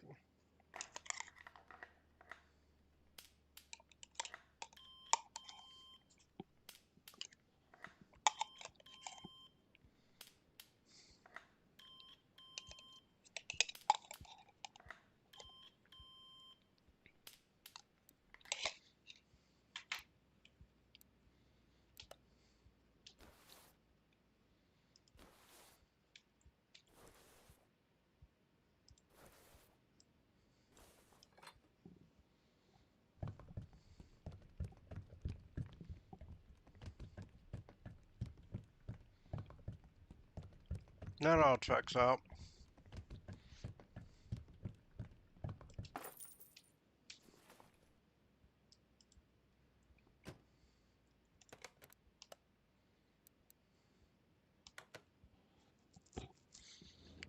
Now we'll pull it out front. See if we can get it started. Did I forget the cables or the battery? Battery's on 100.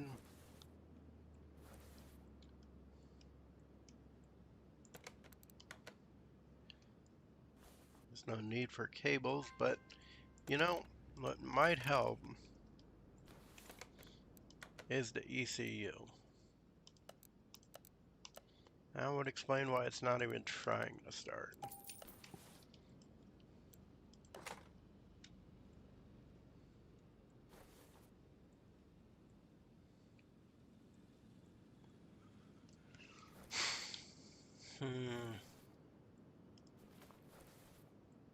And before we get going here, I did want to go ahead and at least change that oil or the air filter for them as well. Looks like it's in pretty bad condition. Yeah, it's not that big of a problem or inconvenience to change. So we'll go ahead and get a aftermarket one in there even. Put a little value to it so they don't have to change it in the next 3 oil changes, as well as the new case cover. Let me go and take that off. I don't want the colorful ones.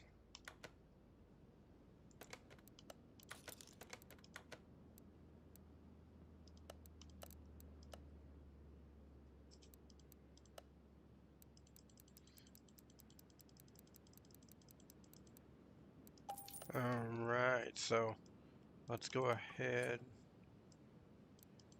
and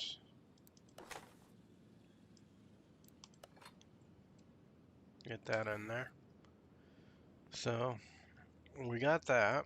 Let's go ahead and get the vehicle started here. Or see if it starts up.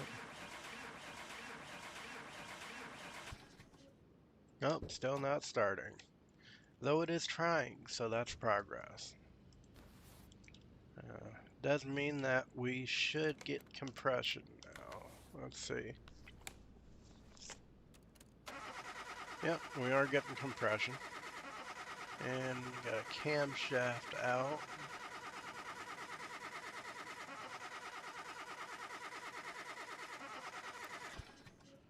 Which would possibly, I believe it would, prohibit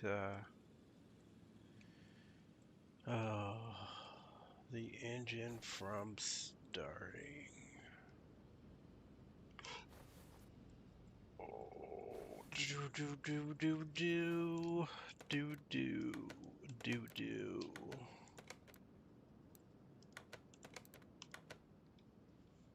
do. Crankshaft is even at 20. Timing belt at 14. That would do it. Belt tensor isn't too bad. Though a timing belt being worn shouldn't do it, but we'll try it anyways. Rather than starting with a camshaft, which I am not overly anxious about.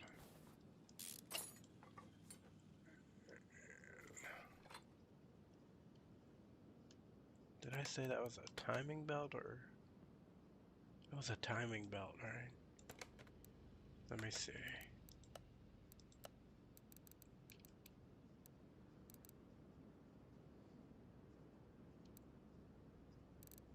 Timing cover.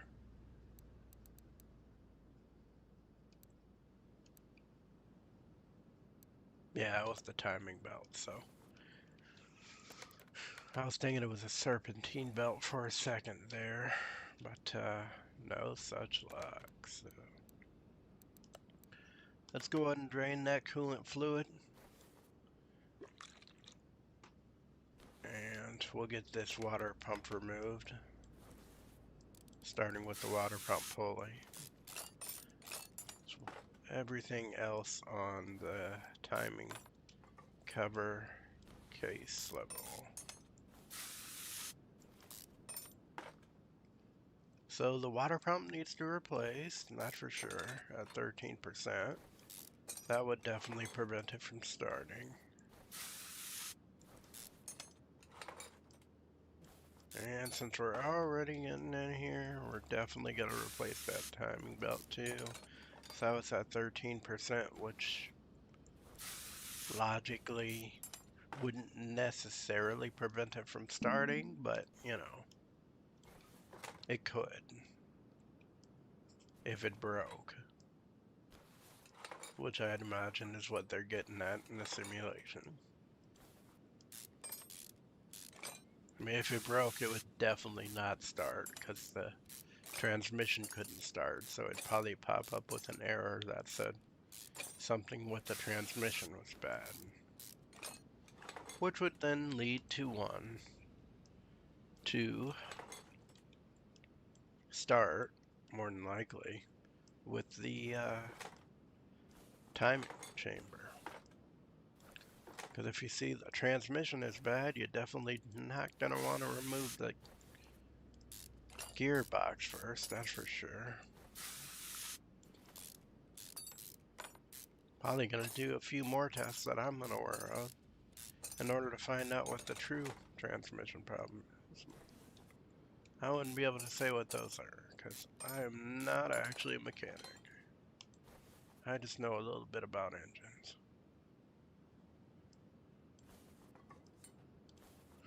Alright, so one timing belt bad. We will go ahead and replace that with a new one. And, oop, I want to put that on.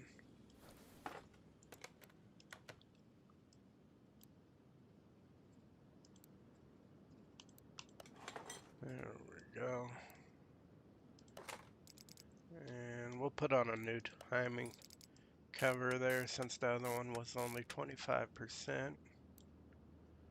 And we'll get that water pump replaced. I'll also go ahead and replace the belt tensor.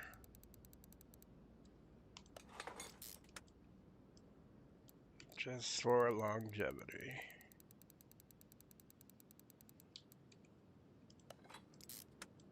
But on the rest of these idle rollers, I'm not going to go and replace all of those. Looks like most of them are in 30s or more, so they got some life on them still. 26 on the pump pulley is fine with me.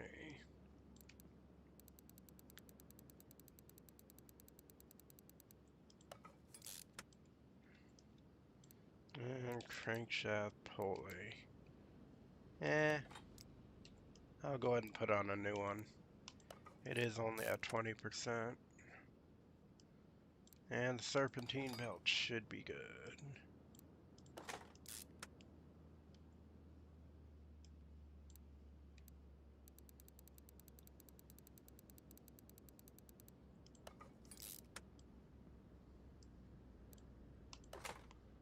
$25% on that one. That's not the greatest, but it's a V8 engine, so it's really easy to change. All you gotta do is actually pop off the belt, which you could do by using any type of pry tool, and put on the new one by doing a little trick with that idle roller, actually, in real life.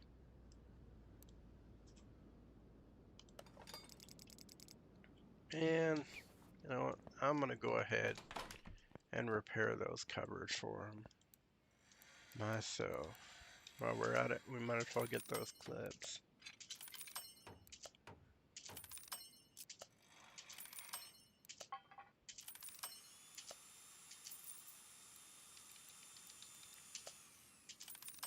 Just to make it look better.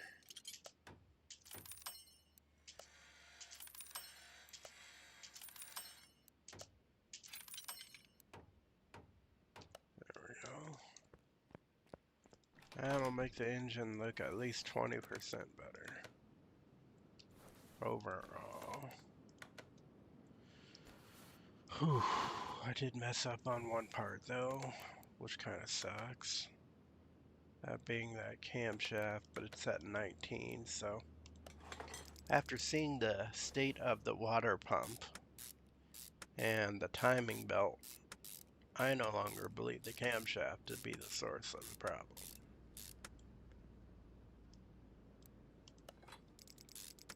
So we'll go ahead and put it back together here and try and get it started. See if we're able to roll it on over.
And we'll go ahead and get the coolant fluid put back in there.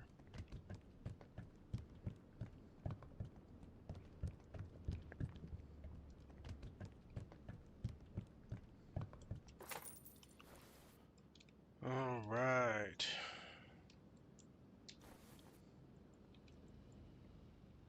Try and see if I'm forgetting anything. Believe I got it all in there.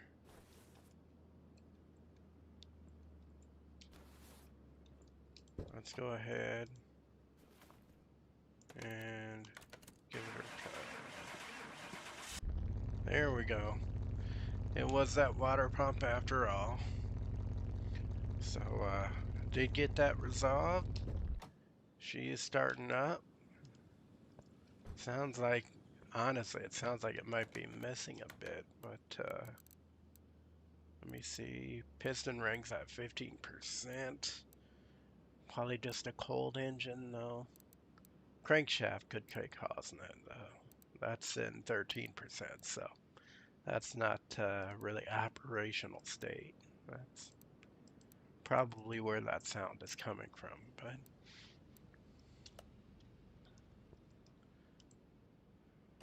there you go.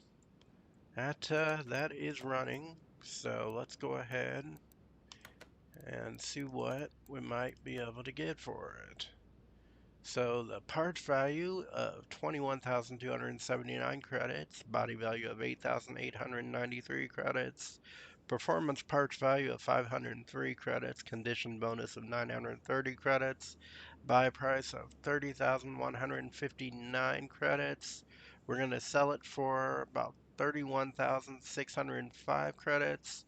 That'll be a profit of 1,446 credits. So that one did not, I don't think it really added up as far as the time we spent on it, but you know, got something out of it, so figured out what the problem was, so that's kind of cool.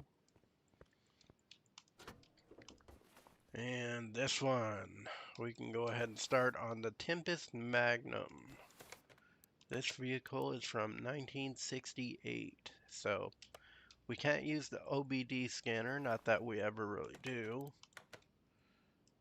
And it's missing a relay B right off the bat, as well as a fuse cover. Looks like a radiator C. The radiator fan. Possibly. That alternator looks pretty bad too. Fuel filter. Power steering pump. Brake servo. Battery. You got a couple rocker arms that are missing in general. And it looks like a few more that'll probably need to be replaced. So, let's start by getting those off. That's 11%, that'll need replaced. That's 14%, that'll need replaced.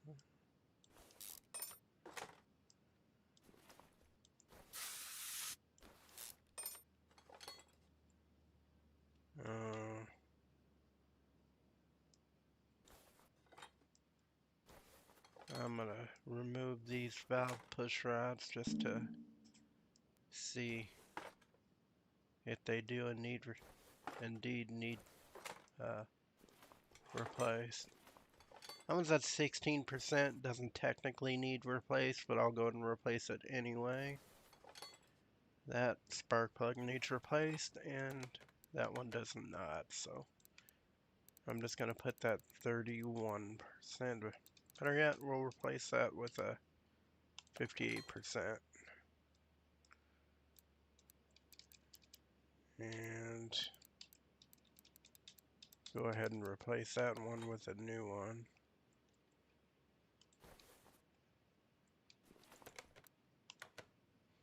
None of those are going to need replaced. Cables look like they're in good condition. Let me remove this cover real quick. And we could take a look at the rocker arms and push rods here as well. I'll tell you right off the bat, there's only one push rod that concerns me. And that is this one, which is at 11%. So we'll get that replaced with a new one. And rocker arms, let me see. They all look in relatively good condition. Yeah, the worst ones looks like it's at 45%, so I'm not going to worry about replacing those other ones besides the missing one, which I'll replace with a new one. Now, let's get these push rods back in here.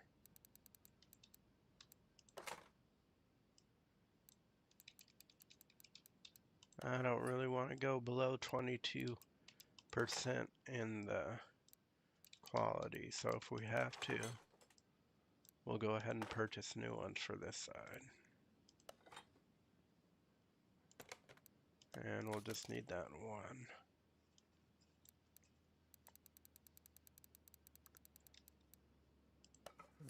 24 on that. Those are all above 24%, except for maybe one or two, so shouldn't need to replace, but 1, 2, at most 3 of these rocker arms. Looks like 2 of them. The rest of them should be alright. Should be able to get it back on the road with those. Now, with that, the reason I have yet to put that fan on is, one, the belt looks a little rough, which it should still be alright, but 2, the alternator looks terrible and will need replaced at 13%. Steering pump looks pretty bad, but I don't think it's going to prevent the engine from running, so we'll see what happens there. Let's go ahead and put that new alternator in here.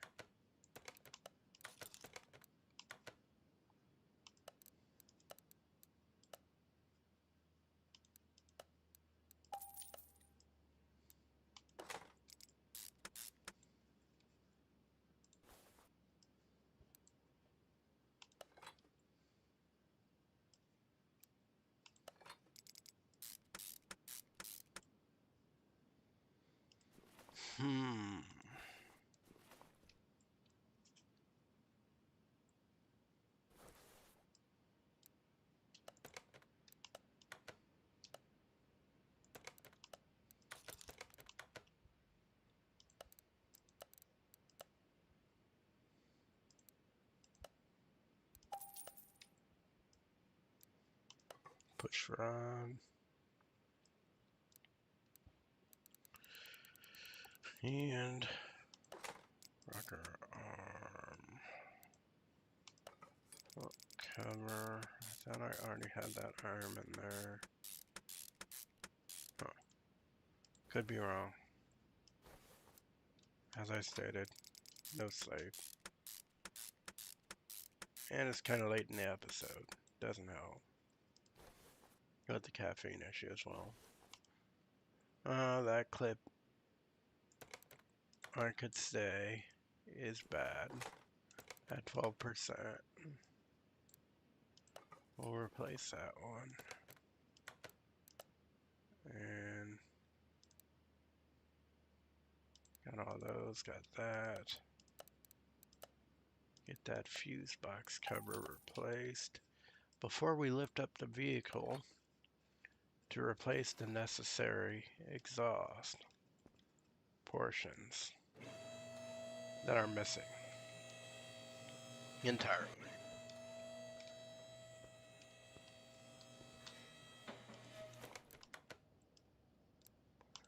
Oh, we got a middle muffler. We got a rear muffler. We got a front exhaust to replace. Rear muffler. Front exhaust pipe. Muffler. There we go. So, let's go ahead and get the fluids back in here. Once we get this in.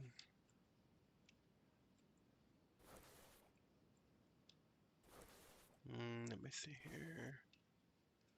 Alright, let's go ahead and get the fluids back in.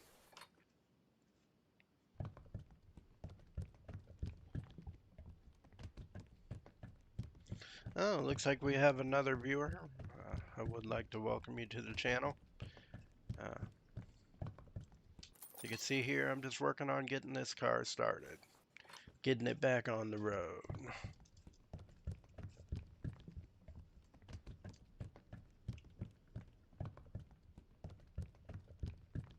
This is a 1968 Tempest Magnum, I believe it said the name was.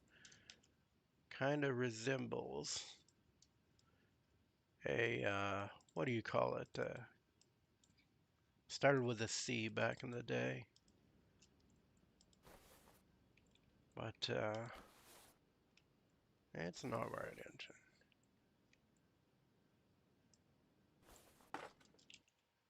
Oh, yeah, look at that. Sorry about that. You may have known the screen go off. Noticed the screen go all weird. I don't know if you would have. Yeah, the screen went weird for a second there. That was actually due to a hacker that's been hacking into everything I own and ruining everything. They're trying to ruin my YouTube series, I believe. But having trouble because I keep fixing everything they try to ruin. Terrible people. I believe them to be, neighbors or possibly someone I worked with. If I'm being honest, it's probably the little neighbor girl that got upset. She had one of her little buddies come over and hack the big bad neighbor's computer because she's mad that he doesn't talk to her, but she's too scared to talk to him. You know, that childish bullshit. But, stomp my feet, wave my hands. In real life, essentially, is what it is. Just toddler behavior in adult or early teenage years is what it is. Back in my day, that would have been taken care of early on.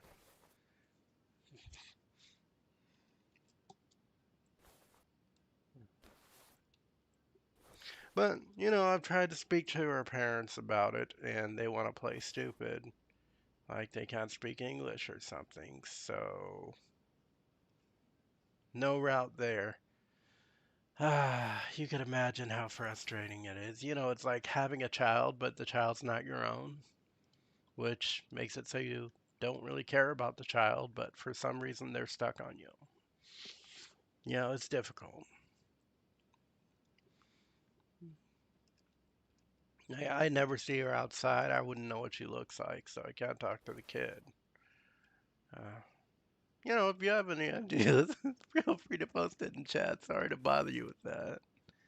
It's just the problems kind of frustrate me from time to time. More of an annoyance than anything. An extreme annoyance if I don't get out of the house enough. But with that being said, let's go ahead and drain this oil.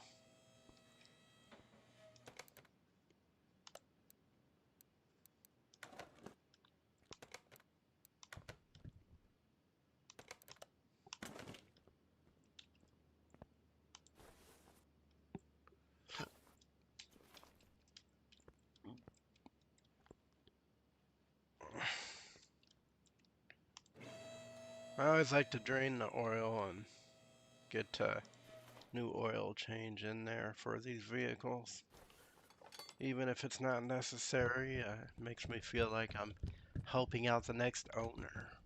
Even if it's only in a virtual sense. You know, kind of weird, probably.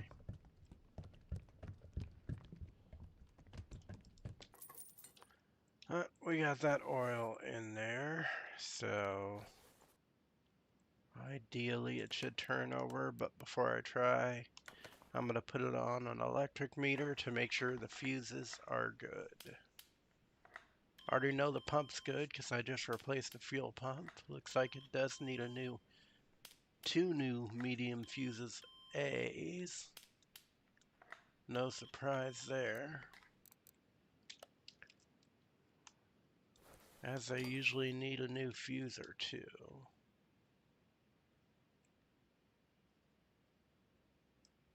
Oh, one, two.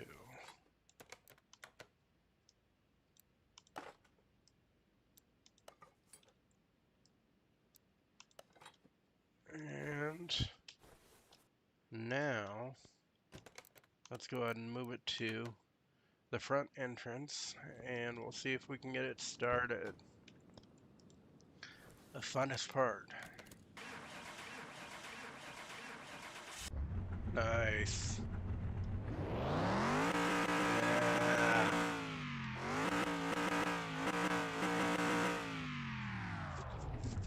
Hear that engine roar. That sounds good. Alright, we'll go ahead and get that cut off there. And let's see how much we could sell that for. So we got the parts value at 16,918 credits, the body value at 11,912 credits, performance parts value at 180 credits, condition bonus at 1,200 credits, buy price at 23,018 credits, profit of 7,192 credits, sell value of 30,210 credits. So essentially, we purchased it for 23,018 credits, selling it for 30,210 credits, making a profit of 7,192 credits. So that one was actually worth it, I would say, in the time we spent to get it repaired. Uh, was worth the time. And it looks like we have about, what is that, 19 minutes left, so I'll go ahead and grab that other vehicle we got from the barn location here from our storage and move it on over to the garage. We could take that over to the car wash. At the car wash, yeah. Great body condition. And we can go ahead and vacuum it out.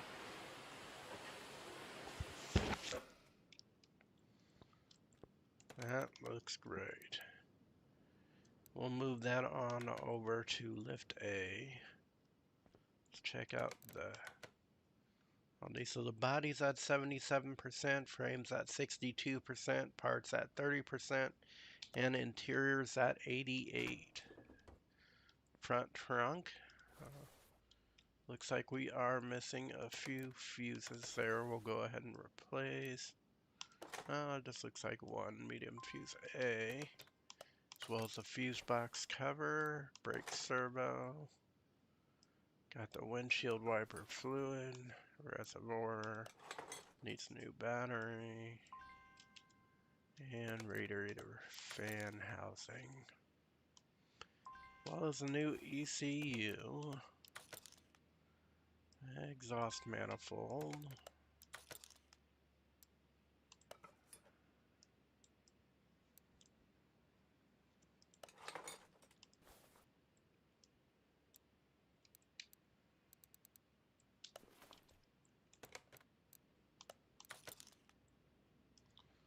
and fuel rail.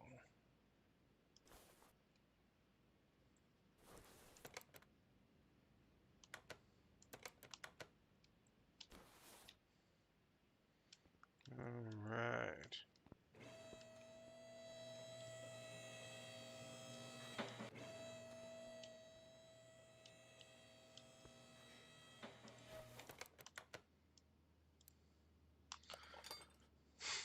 Let's get that on there.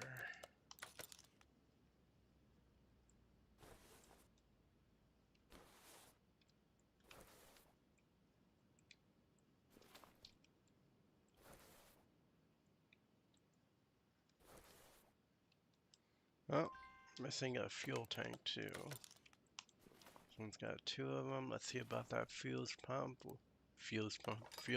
which it is missing as well. Get that replaced real quick. Oil pan is there, so that's good. I believe that was from another build there.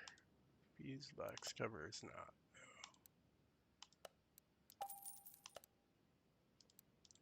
ECU is an electric. Need that exhaust manifold. Ignition coil. Rear muffler. Fuel tank. So let's go over to electric. And we'll grab that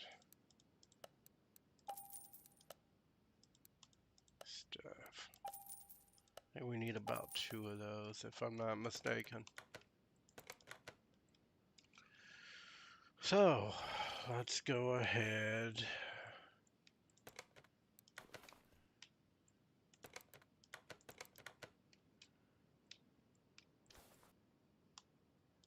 and put that in. Put that on there. And let's move up here to make sure. Gonna need to get one of those. Probably another housing too.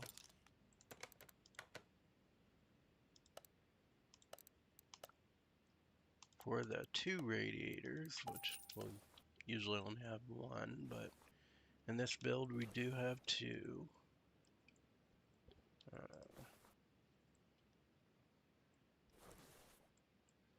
I am not missing a bushing and all, so we should be good there.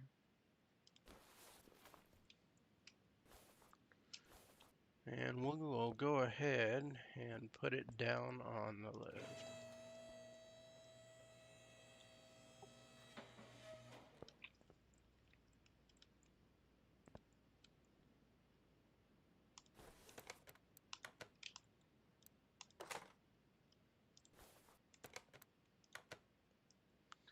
And we'll go ahead and put fluid in the brake servo.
Well, looks like we're missing a cover in the front too. And we did get those ignition coils here, which we'll need at least one more of. Looks like that one. Probably gonna need to be replaced as well. No, that's alright. 26% should be enough.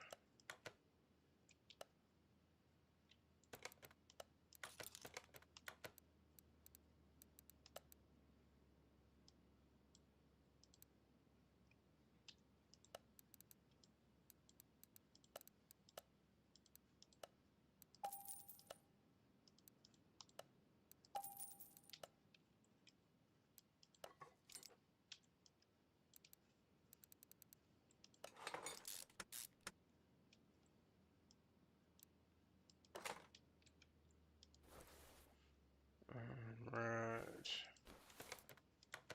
Let's go ahead and get some coolant in the coolant reservoir.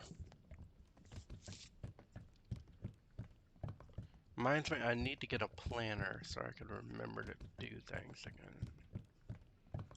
Even when I don't get enough sleep.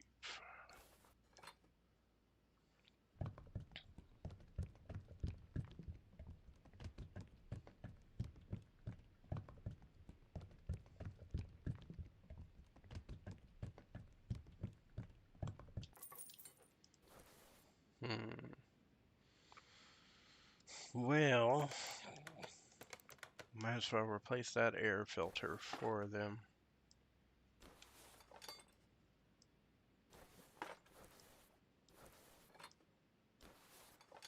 That. Something I just like to do for any vehicle I get in the shop. That falls in this category, which is a vehicle repairing just to get back on the road. Just a common courtesy if you ask me. I mean, it's a cheap part, doesn't require much labor. Might as well replace it for the longevity. Kind of falls into the same category as I would put the oil change. Looks like we're going to need that ignition coil replaced. And this one probably too. No, that's 17, so that should be alright.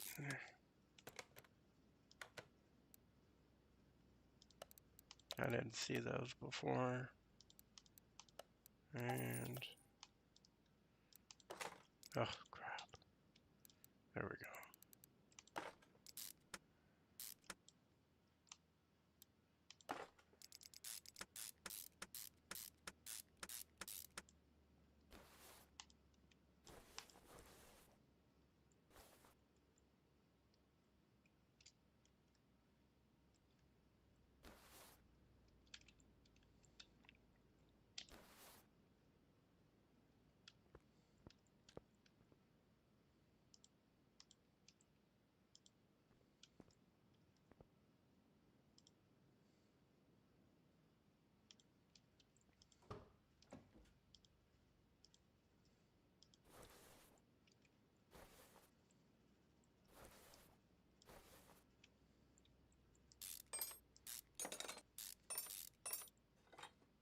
Yeah, 20%'s alright.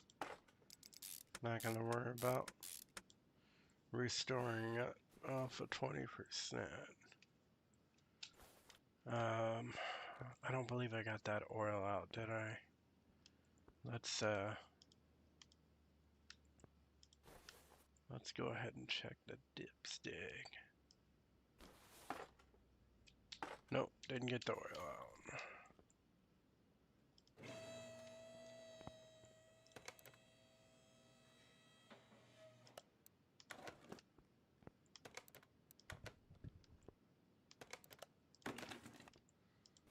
And might as well replace it even though it is at 58%.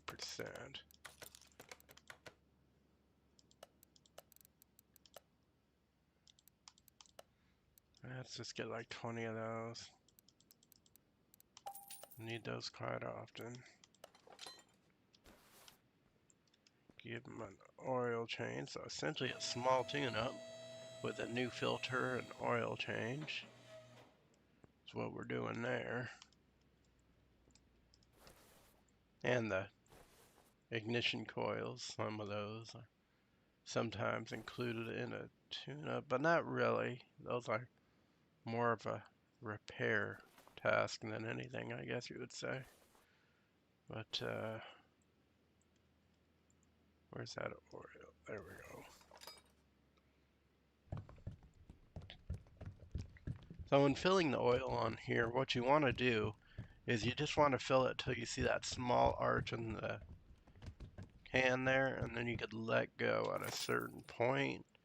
Now where that certain point is undefinitive. Depending on the engine, it could take a different amount of liters. So what I like to do to get a good idea of it is check on the level of the dipstick. And in this case, it's just below that maximum line, so way above the minimum, so that should be perfectly fine. Actually, probably better than most oil changes. But with that, I believe we are good to try and start the vehicle. But, like usual, before I do try and start it, I do like to try and put it on an electric meter to check any of the fuses, make sure they're all good.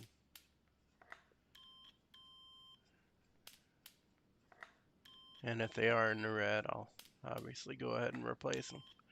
Right now they're all coming up in the orange, so that's fine, except for that medium fuse type A. Got another one of those that needs replaced. Had to replace 2 of those in the last one. And a relay B needs to be replaced as well. Okay. Good thing we checked. Not sure which encasement the fuses that need replaced are, but we'll check this one first. With this old thing. Looks like 2 of them are in there. Alright, so both of them in the front one. And you could tell by the color of them. 2 of them came up as red. So those will be the 2 that we have to replace.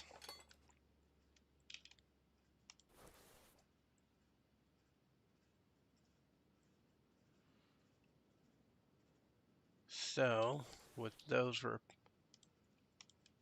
replaced, oh, we're missing a body part. Let's get that added. I don't believe that was missing when we initially washed the vehicle, but again, I could be wrong. I'm thinking it's that hacker again, so let's blame that on the hacker. Unless I'm wrong, maybe if you saw it, you could just go ahead, if you'd like to, you could say that in chat and, find out for sure. I don't know if you saw if that was on there previously or not, but, could have been, and it doesn't have to be a hacker. I was having trouble with the engine, the Unity engine crashing earlier, which is probably a hacker to be honest, but that did have to do with corruption on the drive, which could be utilized by a hacker, but no, it did have to do with some corruption on the drive, which I was able to repair, but I did not repair that corruption till after I launched the game. So it's possible the game just loaded into corrupted memory. But technically, if you repair the memory while the game is running or not, it should be repaired. So, I don't know. Kind of up in the air. But let's go ahead and try and start this up.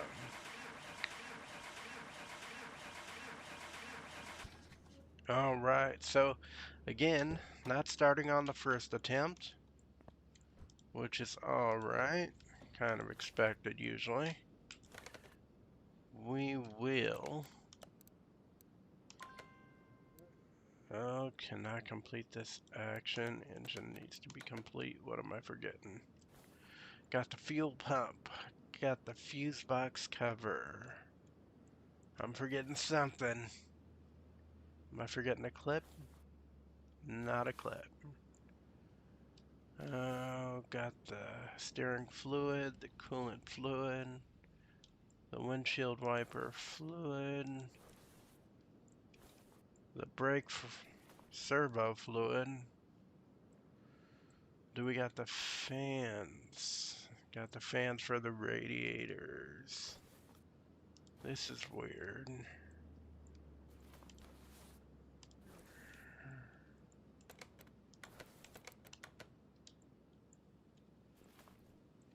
Off the bat, I cannot tell you what it is for the life of me. So, I'm going to go ahead and do a little trick I learned, which is trying to take the vehicle to the test pad. Appears I am missing a spark plug, which is possible. I didn't really check those, to be honest. And there's the old spark plug. Sometimes it's the most obvious things, you know. Let's check on the condition of this. That's 27, so that should be alright. That was in worse condition at 27, so I just put a 40 in there. I don't usually do that, but, you know, it's a better condition than what was in there. That one's missing one, so we'll replace it with a new one.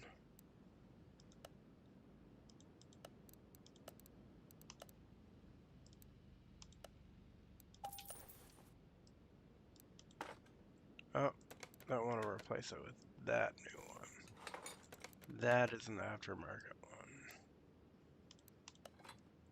You know, probably should just replace them all with aftermarkets. But I'm getting kind of tired and we're already over the stream time. So, trying to get that time crunch here. Got 18% on that one. I'm going to replace it with a 40. And let's go ahead and close that, get that, and try and start the engine. Nice. Started right up after replacing that fuse, getting in some new parts that were missing from it. Sounds pretty good. Sounds pretty good. And with that, let's go ahead and just run it on a quick compression test, just to see what condition everything's in there.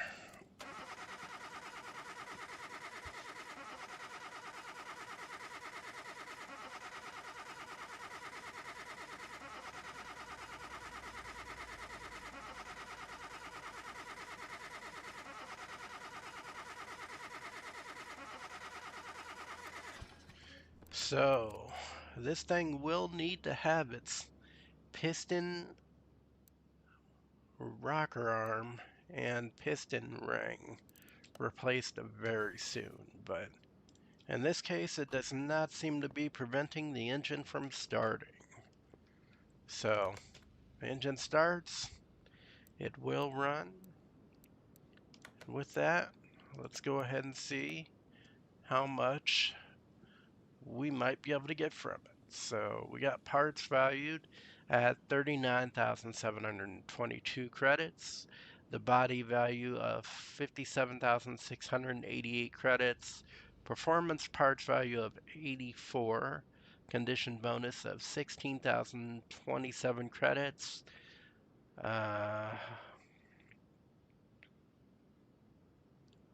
The buy price was 70. The buy price was 79,248 credits. Sorry. Uh, Trouble remembering things with no sleep, you know. Sale price is going to be 113,521 credits. So the profit will be 34,273 credits. So all in all, if you have like about 100,000 credits in the game and you want to make a profit and you happen to see one of these in the barn, you might want to, maybe take that risk. I mean, honestly, I'm not certain how many new parts I needed to put in there and what the value. I mean, that 39,722, I think included some of the parts that were already in there. I don't believe that's the value as to the amount of parts I put in there. I don't think it amounted to that many parts, but with a car like this, it very well could have. A lot of these parts are overpriced. So, it's possible it could have. And I just say overpriced technically for the type of vehicle it is. It's not overpriced. It's on par with the value of the vehicle. But, yeah, it's not a bad way to make money, honestly. If you kind of have an idea of how cars work from, playing the game, taking orders, after a while you kind of get that down. Once you get that down, I'd say you could try this out and make a fair profit off of it.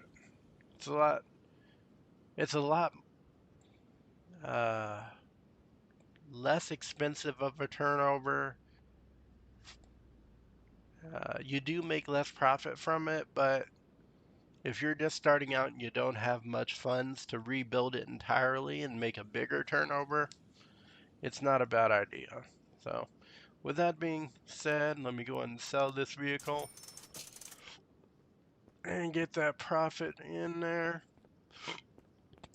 And with that, I would like to say a few things here before I let you guys go. You know, I would like to say just a few things. So, would like to thank you for joining me for today's stream, number one. And you could always join me again on Tuesdays and Wednesdays. I have my Twitch stream up from 1 p.m. to 4 p.m. Now, I don't normally stream this game too much on Twitch these days. Nowadays, I'm streaming more Fallout New Vegas. So if you're interested in that kind of content, you could always check me out on Twitch. And on Fridays, I do stream on this YouTube channel from 1 p.m. to 4 p.m. For the time being, I do still stream this Car Mechanic Simulator 2021. So if you're into watching this stream, you could always check me out between those times on Friday. That's 1 p.m. to 4 p.m. Central Standard. And the Twitch channel is going to be at twitch.tv/JASHN2000. Again, that's twitch.tv/JASHN2000. That's the same username I use for this YouTube channel. So you could just copy this URL, replace the first part about it with twitch.tv, and keep the long part of it at the end there with the JASHN 2000. And that would get you over to the Twitch channel. But with that being said, if you did enjoy watching this content, please feel free to check out some of my other recorded content. Got a lot of stuff there. Namely my current ongoing 10 episode series of Pimp That Ride. It's a pretty good series where I re-innovate a number of vehicles I have in my parking garage. So definitely be sure to check that out. Any commentation is appreciated, and please feel free to leave a like. Thanks for watching, and as always, have a great rest of your day.